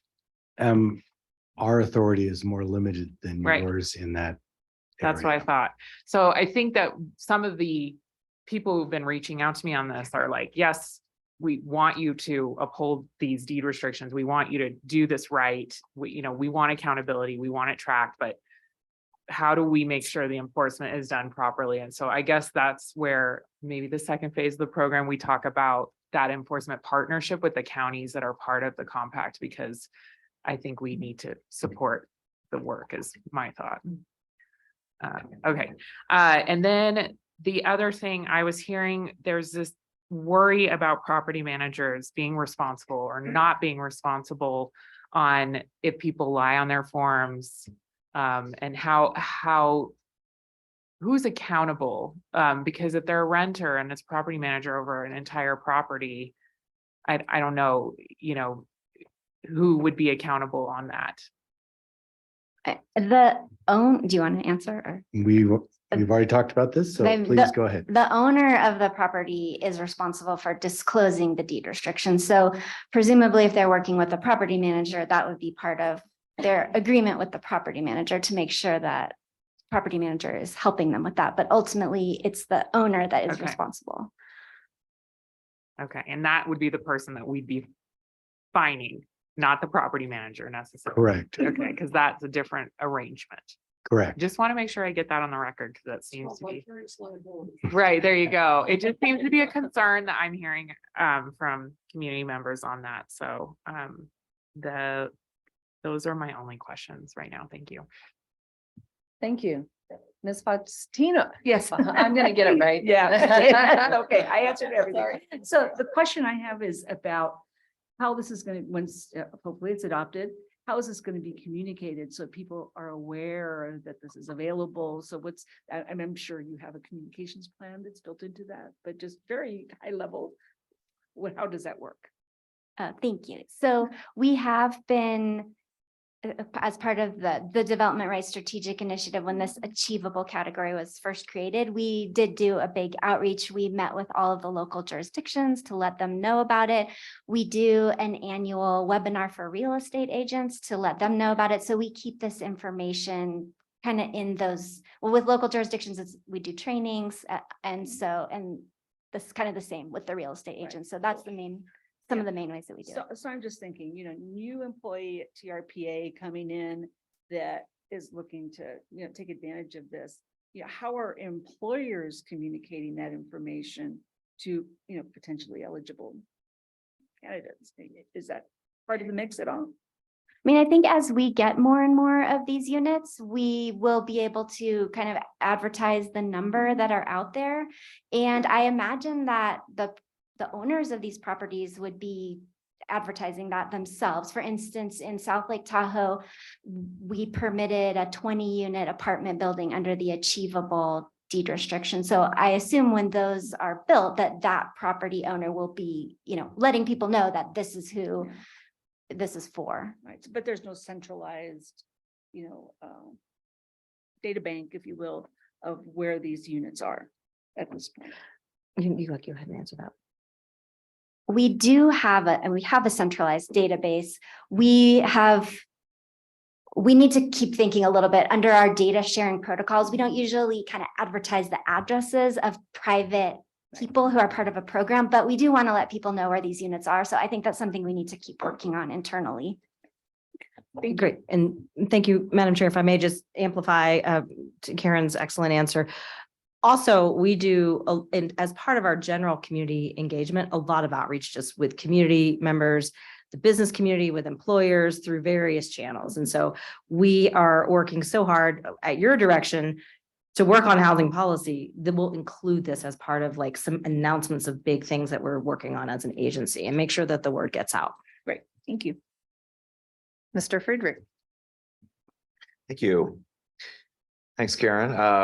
Just one question about the requirement for the retired person to live in a deed restricted unit for more than 7 years. I know this is an or, not an and.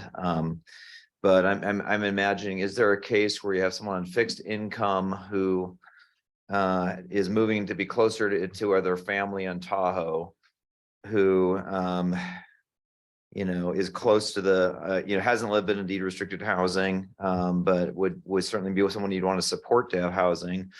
Presumably they might qualify for number one, 120% or less, but there might be some use cases where they don't kind of fit in either category, right? So we should maybe just give a little more color commentary to the idea of why it's deed restricted for 7 years and how that came about. We did want to make sure that people who are working or have been working and they're in these units, that when they retire, they aren't like kicked out into this extremely challenging housing market.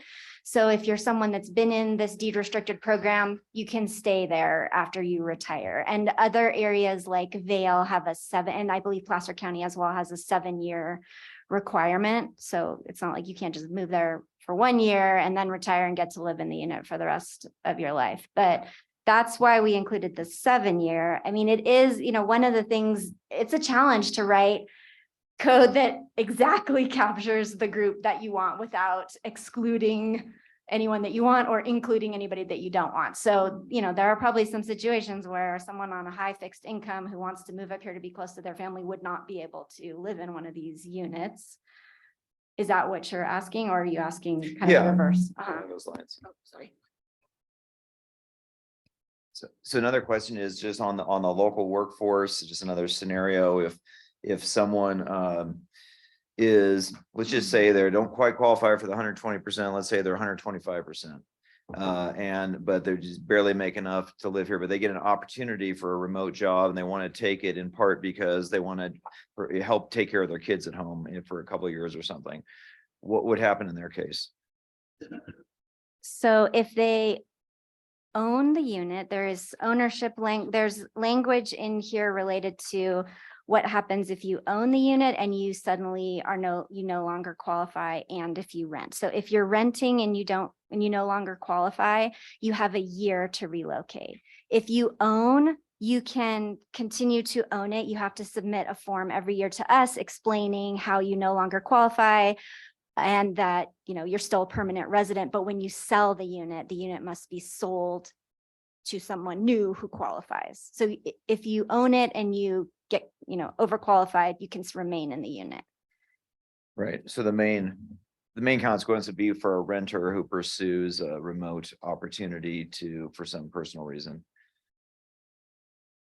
Right. Yes. And presumably once they're making that high of an income, they should be able to find housing on the, amongst the other non-deed restricted. Okay. Thanks. If I wanted to clarify why we went to 7 years, because I think Vail was at 5. And so we extended in Placer County to 7 years because we had seen so many people move into the area, take jobs for 5 years and then retire here, drawing from a previous retirement and then supplementing that. And that wasn't the intent of our program, at least initially. We really wanted to look for our young workers and our young families to be able to stay in the community. Not to say there's anything problem with having retired and then going back to work as I did. But I think that those are, that was the market we wanted to start with. And so that's why we extended that a little bit more to say 7 years, at least before you can retire and stay in the home. That was our rationale. Should it be 10? I don't know, but we just went further than Vail had gone with the similar program. Yeah, I mean, I was just going to say, I think this is we're iteratively improving things. And I feel like we can learn from this experience and iteratively improve as we get feedback too on use of the forms and, how this works. Because, I think we could all sit here and come up with well, what if this happens or what if that happens? So we'll see those what ifs and maybe we can revisit this and get a report out, with some regularity to get a sense of how it's actually working. That's actually what this change is. Because we just did income and found out we needed to do workforce. Right. Mr. Aguilar. Yeah, I have a question. What happens if somebody decides to sell the unit if they bought it? What does that look like? So when they sell the unit, they need to sell it to someone who meets the 3 main criteria. I don't know if you want to put the slide back on that said proposed, but that the person purchasing it either needs to have income below 120% of AMI, or they need to have at least one household member who's working at least 30 hours a week within the Tahoe Truckee region, or presumably they could be a retired household, but who has already been living in one of these deed restricted units for 7 years. What is the price of that unit?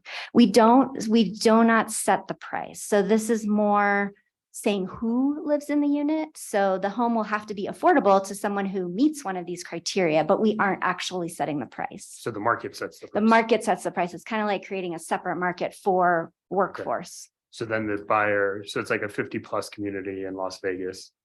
People go in there and it's set with the deed restriction. And they have to sell it with that deed restriction, but they still get the advantage of the market and whether or not there's enough buyers and the demand for that market determines the price. Yeah, correct. Okay. And that could also allow, one thing that we definitely heard from St. Joseph Community Land Trust, who's had a lot of experience, they really emphasize that it's important to have an incentive for people to make improvements to their home so that the price can increase if they've done a beautiful job on their home, the price should increase accordingly. And this is just a generic question, but why would a developer want to do this, or what is the incentive to build this type of housing? So right now we have some incentives already built in, such as waiver of our application fee. The developer gets a development right from our residential bonus pool for free. They don't need to buy it. So they cost about $15,000 right now on the market. They get a waiver of their mobility mitigation fee. So there's definitely some fee reductions for doing this. And we are working on additional incentives such as additional height, coverage, and density. So we're basically kind of trying to make it more attractive to developers to do these types of units. And there are some developers who just want to do that. There are local builders in town who want to build workforce housing. That's what they do. So giving them additional help is, they take advantage of that. And what about buyer financing? Are there banks that are willing to do this, or is this a harder product to finance? So we did work, we had that concern. Other places, Vail, there's some other places that have had these in place for a long time and they've been working. So we do have precedent of banks financing them. We did work with a lender on this to make sure that the language, that she felt like people would lend on it. So we got some input on that. So far, we have someone right now who is selling one of these units. So we'll see. And they can owner buy away the deed restriction? Yeah, it's there indefinitely. We need to look carefully at that, but I think we need to, what they would have to do is to buy and transfer in a residential unit of use, essentially to make it market rate and get rid of the deed restriction. But we do, I think, that's what we would require if we were going to approve such a change. So we get back the bonus unit. Okay. I think we talked about that several years ago when we were doing development rights. And that's why we set the fine at 1/10 of the cost of a development right, thinking over 10 years we'd get that back. Because essentially what we're doing is giving you a development right instead of you buying it on the market. So if you don't do what you're supposed to and we need the development right back, that's how they would do it. Does that make sense? Yeah, I was So just there- wondering, what is the type of product available that's similar to this type of unit in the regular market, I guess? If you're gonna kick somebody out of this unit, they're not necessarily gonna be able to afford what's in the market. If you buy a comparable unit that doesn't have a deed restriction, how many of those comparable units without a deed restriction exist for this person to be able to transfer into market housing? Because there's a huge Yeah. gap, I assume, between these two products. Well, the gap isn't that big right now. That's why we have to bring all these other incentives that Vince was talking about coming out of our pick. Or the working group, sorry, the working group. Because And I know Vince wants to weigh in and I do too, so go ahead. Oh, Sorry okay. for my trivial questions, but. No, I was gonna. Really excellent. Yeah, I was gonna make a comment on one of the first ones. When you go to sell, what we heard at the working group meeting from the realtors is they are coming up with a disclosure form to make sure that people who are buying a house know that it's deed restricted and can sign that they are aware of all the requirements that are required of them in order to buy it or to rent it out, because it could be someone buying an apartment building where a bunch of the units are deed restricted. Now, we've been doing these deed restricted affordable housing since California came up with the program probably 15 or 18 years ago. So we own probably about 15 of these, and the original program, they expired after 35 years, but now they run forever and there's nothing you can do. They're always affordable. And I think right now, we're just giving them some fee breaks. As we start incentivizing them more, I would hope that these would be forever deed restricted, because what we're talking about giving them, the incentives are very valuable, and it's hard to put a price tag on it. And I think it's just good to know that they're forever achievable. So I hope we'll move to that going forward. That's what I would push for anyway. I don't know if that's possible. I was just gonna say, if you look at page 545 of your packet, condition 8 is the deed restriction language about it not being revocable or modifiable. But it says without the express written consent, recorded consent of TRPA or its successor agency. So we would take direction from the governing board on if there are any occasions that would allow a deed restriction like this to be removed. That's great. I mean, we have the option. It'd be hard to imagine us doing it, but maybe some condition would arise where we want to. Where we have, I don't think we've ever seen someone want to remove this kind of deed restriction, but where we see it is, if you retire a lot and you get just a development right. So nothing to do with affordable or achievable housing, but you can get a development right as an environmental incentive to retire a lot. So we've seen instances in where people have said, okay, I want to build on the lot, so I'm going to deed restrict one over here. So if those things are relatively equal, then we'll, generally work with the applicant. It may not be the same kind of consideration. Or we would say, if you want to, remove this deed restriction, then you need to have another unit that's of similar value or similar utility. Tomorrow during your retreat, we're going to spend some time on what it takes to move from a unit that's affordable, what the market's delivering now, what we have to do to get the market to deliver an affordable unit. And it's way more than giving them a bonus unit that would be deed restricted. So that may give you some more context tomorrow. And Vince is right. If we do all of that, we definitely want to make sure that it stays that way. Other comments, questions, board members? Okay, good discussion. Then we're going to go to public comment on this item. Are there any members of the public here in the room that would like to speak on this? Yes, Mr. Flaherty.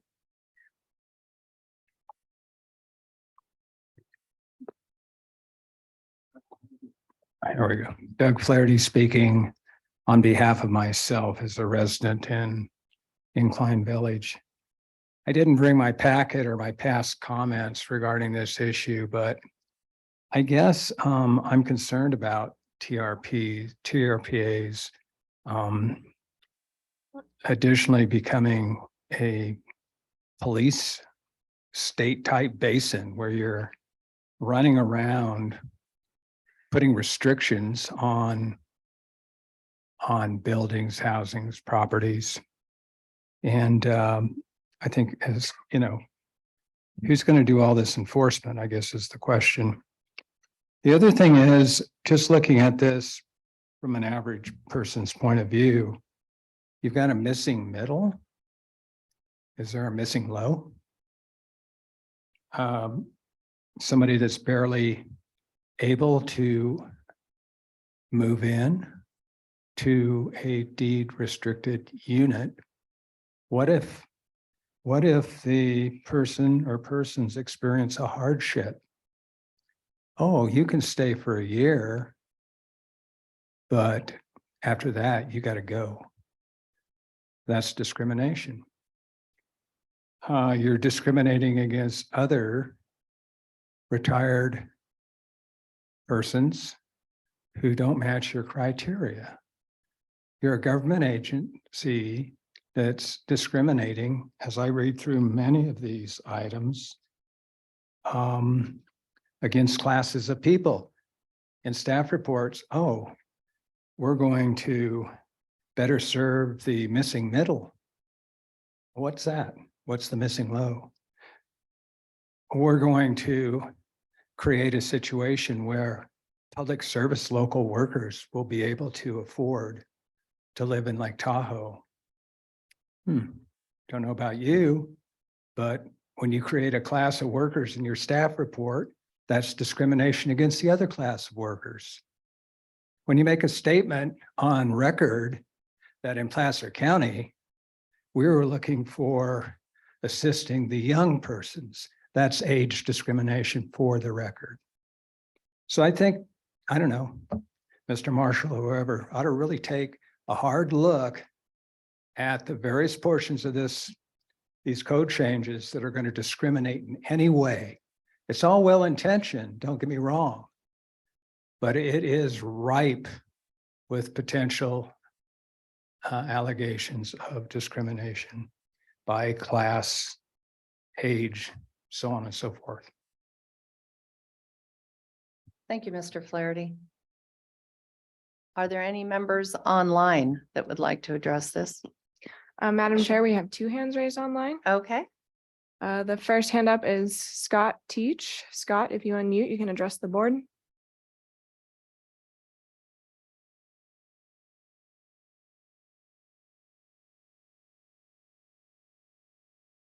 Scott, if you're able to unmute, you have your hand up to comment.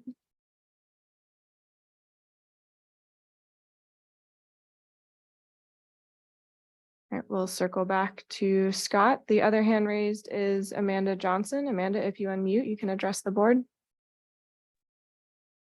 Hi, yes, my name is Amanda Johnson, and I'm a Deputy Attorney General with the California Attorney General's Office. And we wanted to express our support for the changes to the achievable housing definition that attempt to address some of the bars to workforce housing in the basin.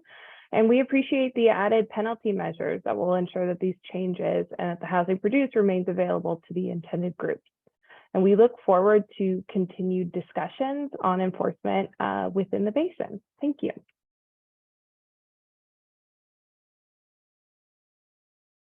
Thank you. Is Scott able to speak to us now? Yeah, let's give Scott Teach one more chance. If you unmute your microphone, you can address the board.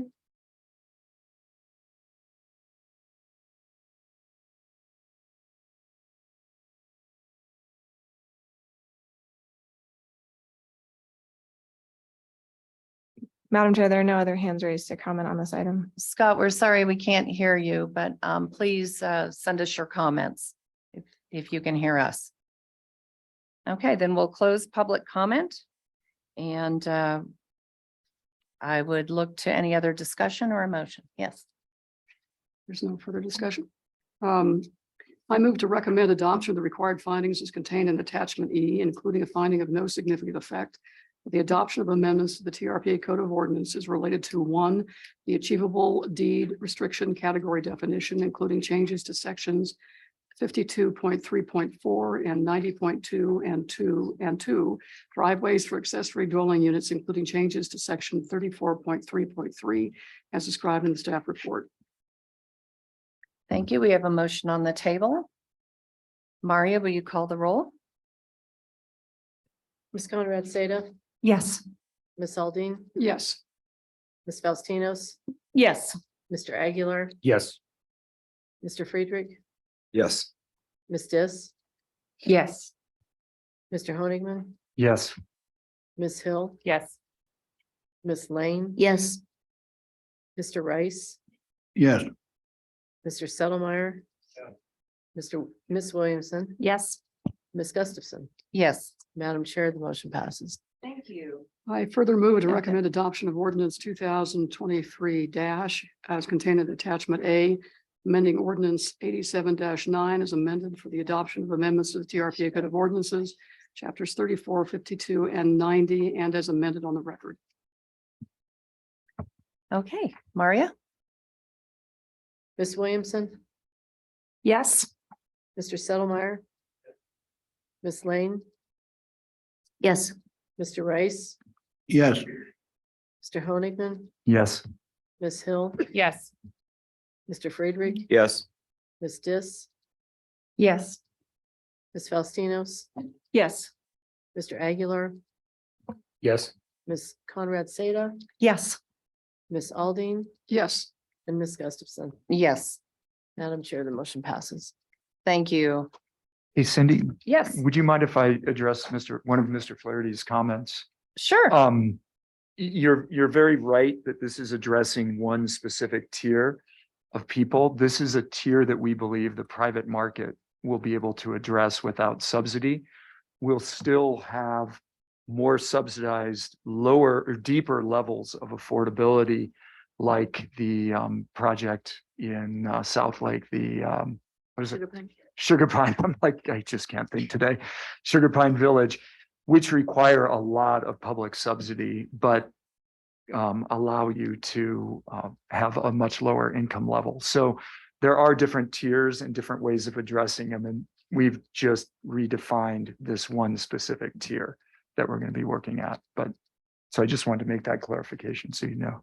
Right. Excellent, excellent point and clarification. I as well should make a clarification that I didn't mean in any way to discriminate against any groups, but our intent was to have people working in our workforce for at least 7 years to take advantage of benefits. So. Okay, and with that, we'll move on to item 8 on our agenda. This is reports, and I'm going to pass it on to our executive director to fill us in. Thank you, Madam Chair, members of the board. Julie Reagan, your executive director. You'll notice in your packet, Tahoe in brief, there's a list of some of the upcoming meetings. The big item is tomorrow, our strategic planning session. So first of all, before I go through a few additional announcements, thank you for your time and attention today. This is a very big day for this board and this community and this agency and the lake. And I appreciate everyone's attention. But tomorrow we are having a strategic planning session. It will be in Incline Village at the Tahoe Environmental Research Center at the University of Nevada, Reno Tahoe campus. And just in terms of logistics, coffee service will start at 8:30. The meeting will start at 9. We plan to wrap up by 4. That meeting is open to the public. It's a public facility. We also will have the meeting streamed on Zoom. It'll just be one large camera for kind of a wide shot. It won't be individual cameras, but we will have audio and Zoom on that retreat tomorrow. And some of you are able to stay over tonight, and we'll be meeting up at 5:45 for no host cocktails. And I sent you an email with lots more logistics. So take a look at your email for the next couple of days. But really happy that we're able to be together in person and to see each other versus the Hollywood Squares on Zoom and spend a little quality time together either this evening or tomorrow. So appreciate your ability to do a 2-day meeting. Just a couple of quick announcements before we wrap up the afternoon. I've mentioned, and we have discussed at operations over the last couple months, the TRPA budget and some other budgets going through the two states. Just since our last meeting, a couple highlights to flag for you on the Nevada side. The Nevada legislative session is underway. We've gone through a series of hearings, and most recently, even last Saturday, kind of finished the last item through the joint finance of money committees and TRPA's budget at the full 1/3 funding for the compact obligation of our operating general fund, fully passed unanimously out of the Nevada side. And really big special thanks to Jessica Dis and to Alexis and to Haley and to Director Settlemeyer. This is a big accomplishment. For the last 15 years, the state of Nevada has been very challenged on the budget side to get to that 1/3 share, and with enhancements, one of which includes Tahoe Transportation District funding for operating support. So Member Hill's been stalwart champion for that one, and happy to see that continue to move through the session, which will be wrapping up in a little over a month. So thank you all for that. There's also the EIP bonds in the amount of 13 million that look like we're going through. Unless Director Settlemeyer tells me otherwise, I think that's looking pretty good, which is a huge deal. There's a lot of important projects, including potentially the Nevada side share of that 777 in bonds for the Highway 28 corridor project. And then on the California side, the May revise, we call it, of Governor Newsom is coming out very soon. Fortunately, even despite the pretty difficult budget situation on the general fund in California, we're looking whole. And, California has remained whole for all these many years. And so we're super grateful for that. And then there are two pretty important grant applications that we have received some news on, one of which we've received news on. You've taken action through this operations committee and through resolution on something called the HIT grant, the Higher Impact Transformative Allocation, through California's Housing and Community Development Agency. It's a multi-million-dollar grant that would actually pay for a lot of the staff work. Thank you, Member Hill, for asking a question about staff capacity, because to really accomplish what we want to and what we think we're hearing you direct us to accomplish, and we're talking about this in the retreat, we are going to require more resources. So we have a great grant application on the table. Karen Fink has worked really diligently on that, and I want to thank Ashley and Vince specifically, who have helped us and guide us and are putting supportive comments into the state system. And so we were invited to do an interview. So we've made the first screen on that one, and we are selected to do an interview, and we're doing that in a couple of weeks. So stay tuned on that one. And then there's also a very big grant that the Tahoe Transportation District has put in with CalSTA, the California Transportation Agency, and the California Natural Resources Agency has been really supportive and pulling for us on that one. And that could potentially also be millions that would deliver the California share of transportation investment, which would, once getting into that application, and Carl Hastie did brief the EIP committee a few months back on this in more detail, but it's one of those grants, if you get your MPO in the door, it could open the door for sustainable funding for years to come. So we're all rowing hard in that direction. And I think the rest, I will just say, look forward to seeing you all at the retreat tomorrow. Thank you, Julie. Other reports? Does our council want to give a report? Yes, I do. Oh, you want? Now you want Want to to say talk. something. You did want to. He didn't want to talk all day, but now he does. On April 18th, the US Supreme Court decided the case of New York versus New Jersey, which on its face doesn't have anything to do with us. But because it's about a compact, it has a lot underlying that may be important for us. The issue that they were addressing is, in a compact that has no withdrawal provision, can a state unilaterally withdraw? And New York and New Jersey had come together in the early 50s for the Waterfront Commission to address problems of crime and organized crime within the waterfront of the New York, New Jersey port.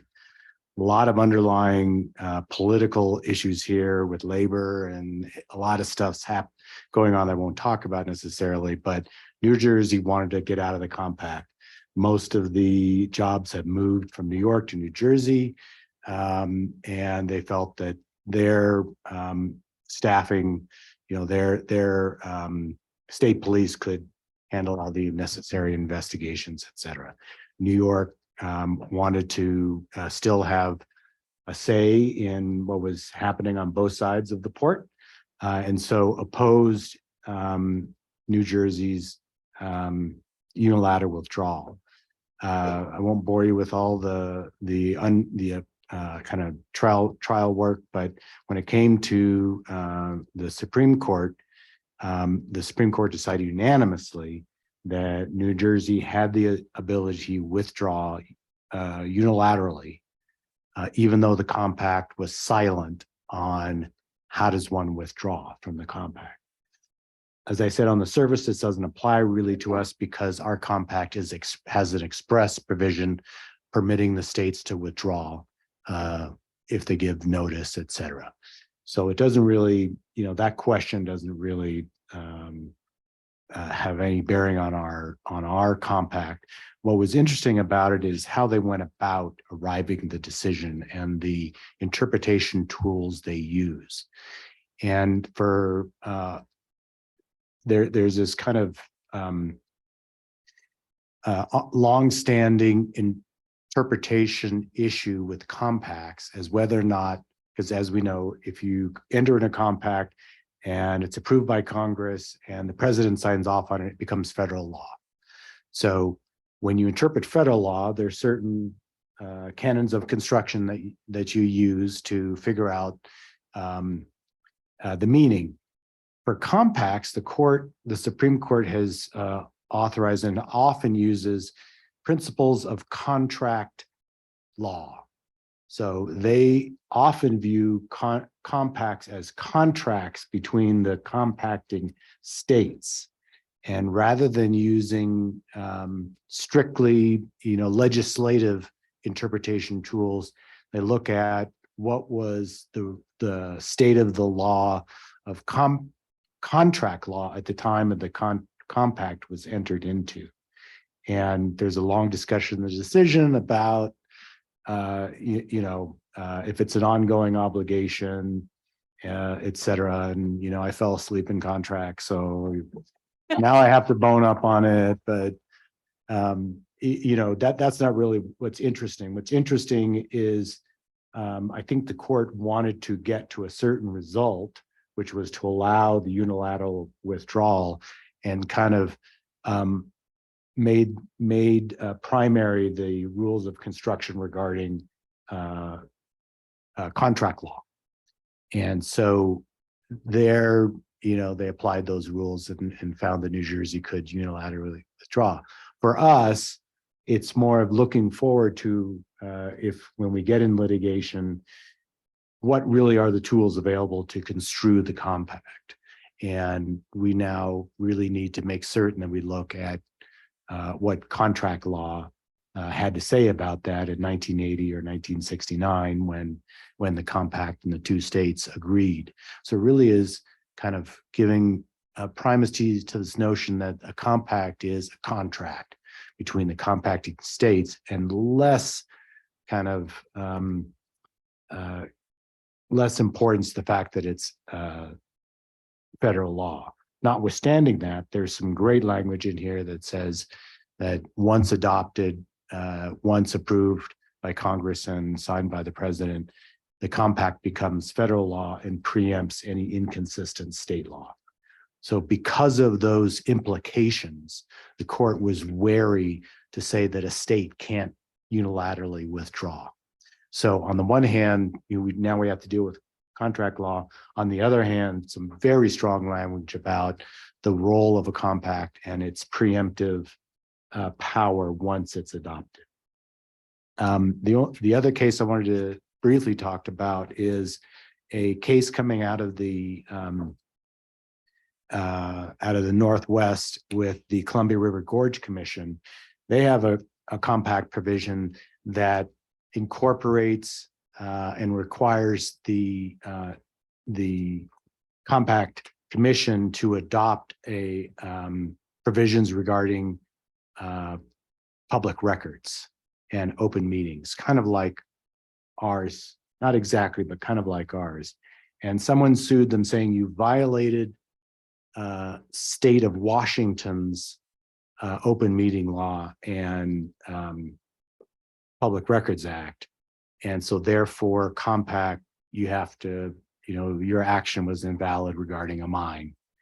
And what the Court of Appeals said essentially is, no, it's you have to allege a compact violation. It's not a violation of underlying state law. It's again, focusing on the federal nature of the compact and to say, you need to state a claim, your claim has to be a federal one that whatever the compact commission was required to do by compact, they didn't do. And so rather than have it being a state law issue, was Mr. Flaherty is still here and he has complained to or filed complaints with the Nevada State Attorney General's offices, for example, saying that we're in violation of Nevada law, and under Nevada law, the state AG has investigatory abilities over state agencies. And so we've kind of jousted a bit about, we want the AG's input on how we implement our public open meeting law requirements that incorporate the stricter of the two states. But that's really a question of compact law rather than a question of state law. So actually it was in a, I'll get you the opinion, but I think this one was in the Court of Appeals for the state of Washington. Questions? I see a lot of questions.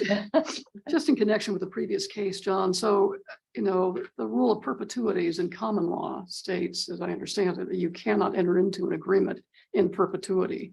Was that part of the argument that the Supreme Court used in order to allow New Jersey to withdraw from the compact? No. Oh.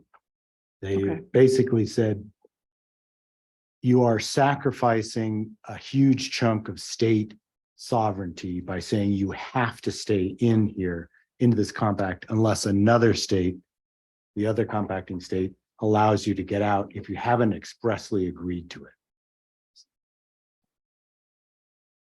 Other comments, questions? Julie, you went for your mic, so I didn't know if you had anything else. I was just gonna ask Okay. if oral argument or transcript did justice to those accents that must have come out of a New York, New Jersey Supreme Court case. Sorry.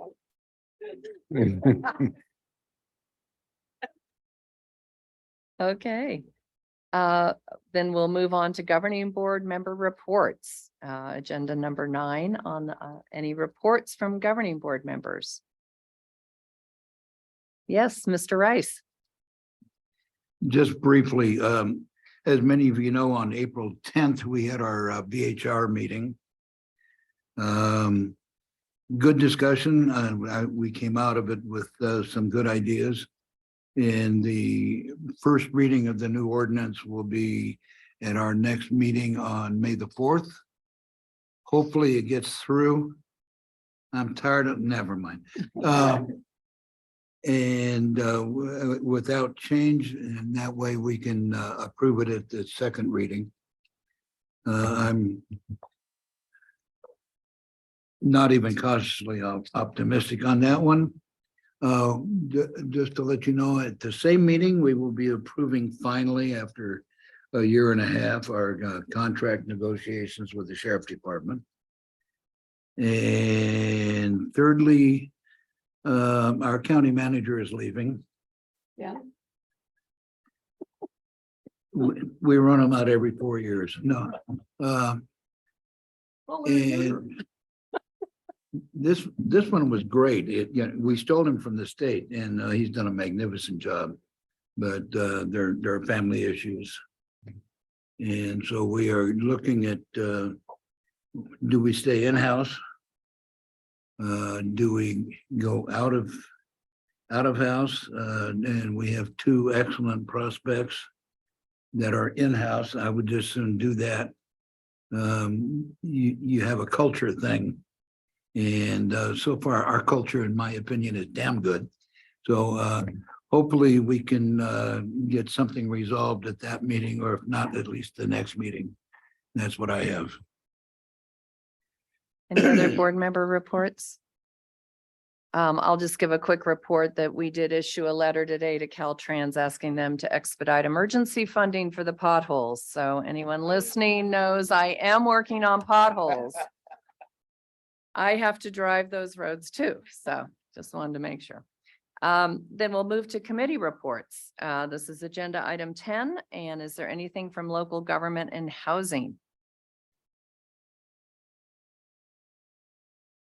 No, we're meeting in 2 months? Yes, Or- Okay. okay. Legal committee, anything? Trucking along. Okay. Operations and governance. Nothing. EITPO. I think you heard from us a lot We earlier. heard a lot, and then forest health and wildfire or RPIC. Any other committee reports? Okay. All right, then we'll go to our final public comment period. This is a general public interest comment period. Any member of the public wishing to address the governing board on any item listed or not listed on the agenda, including items on the consent calendar, may do so at this time. Individuals or groups who have already commented on items listed on the agenda are not permitted to comment on that same topic, but can certainly talk about others. The governing board is prohibited by law from taking any immediate action or on discussing the issues raised by the public. So would you like to speak? And if there's anyone online, please raise your hand in Zoom. Clarity. Thanks, Madam Chair, members of the board. I'm speaking now on behalf of Tahoe CleanAir.org. And one of our organizational purposes is to help ensure public transparency. Thank you, Mr. Marshall, for letting me know what's taking so long with the AG on my various open meeting law complaints. I'm looking forward to their answer. Regarding the issue this evening regarding drinks and mingling with each other, I'm sure you've all been apprised of the open meeting law and the restriction on deliberation or discussion regarding upcoming matters. It's 10 or what is it? Several hours tonight. But we just had a meeting at Washoe County yesterday. I was there from 10 till 7. Nobody offered the public any drinks. But just thought you should have invited the public tonight. They're paying for it. The other issue. Can I correct that? It's no host. So that Oh, means thank each you. of us. I missed that part. Yeah.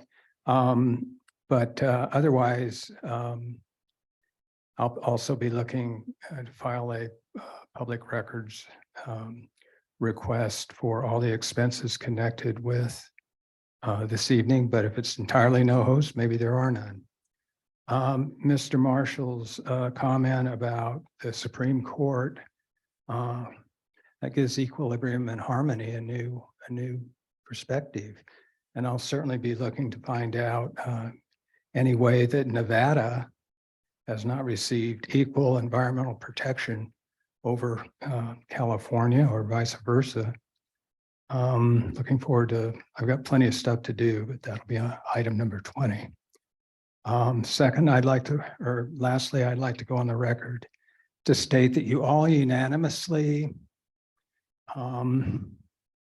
ignored a request with plenty of data stating that passing the WALT imperiled the public from a wildfire safety evacuation standpoint. You ignored the information and you put in place of a requested supplemental EIS, a sham environmental checklist.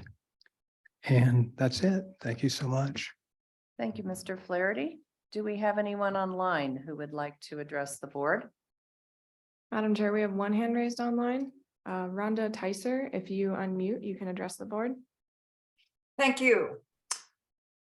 None of us has a crystal ball, so TRPA has the impossible task to predict a future course of action that will allow it to achieve its mandate to, quote, protect the environment of the Lake Tahoe Basin through land use mitigation regulations, unquote. You who sit on the governing board know the effort required to achieve this sweeping mandate. You must balance the environmental groups, property right advocates, business interests, basin residents, and numerous agency agendas in every decision you make. You must filter through the noise to get to the crux of all input to vote your best. And we all know, no matter who's talking, money talks loudest. Without public funding, you can't maintain the TRPA to provide the decision-making expertise needed for incredibly complicated, often earth-shaking, and far-reaching decisions. Without other agency support like fire and forest and lake management, you can't orchestrate all important environmental improvements. Without business investment and developers support, you can't develop the basin in a way it protects and benefits communities. And without Tahoe inhabitants' public support, you can't rely on donations and goodwill and our all-important on-the-ground perspectives. We understand the weight of your mandate to protect the environment of the Lake Tahoe Basin. We know you come to this meeting today first and foremost because you love the lake. We, as members of the public, also come to this meeting today loving Lake Tahoe. Some of us come having read the plan documents, having read documents of other TRPA projects, having attended many other meetings, and understand in detail lake-wide issues and possible cumulative impacts. We haven't simply signed a petition or a letter, but instead come with informed comments and concerns because we want you to get our on-the-ground perspectives that actually help you with your decisions. In past TRPA meetings, some of us who appear frequently with specific concerns have felt devalued and dismissed.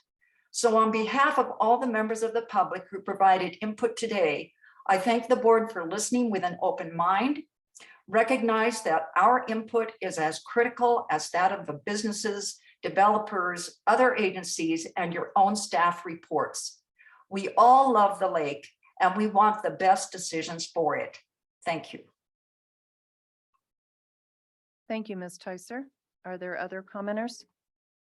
Madam Chair, there are no other hands raised to comment on this item. Okay, then we're going to close the public comment and I would look for a motion to adjourn. I have a motion and all those in favor? Aye. Aye. Any opposed? Thank you. Then we've adjourned the meeting at 4.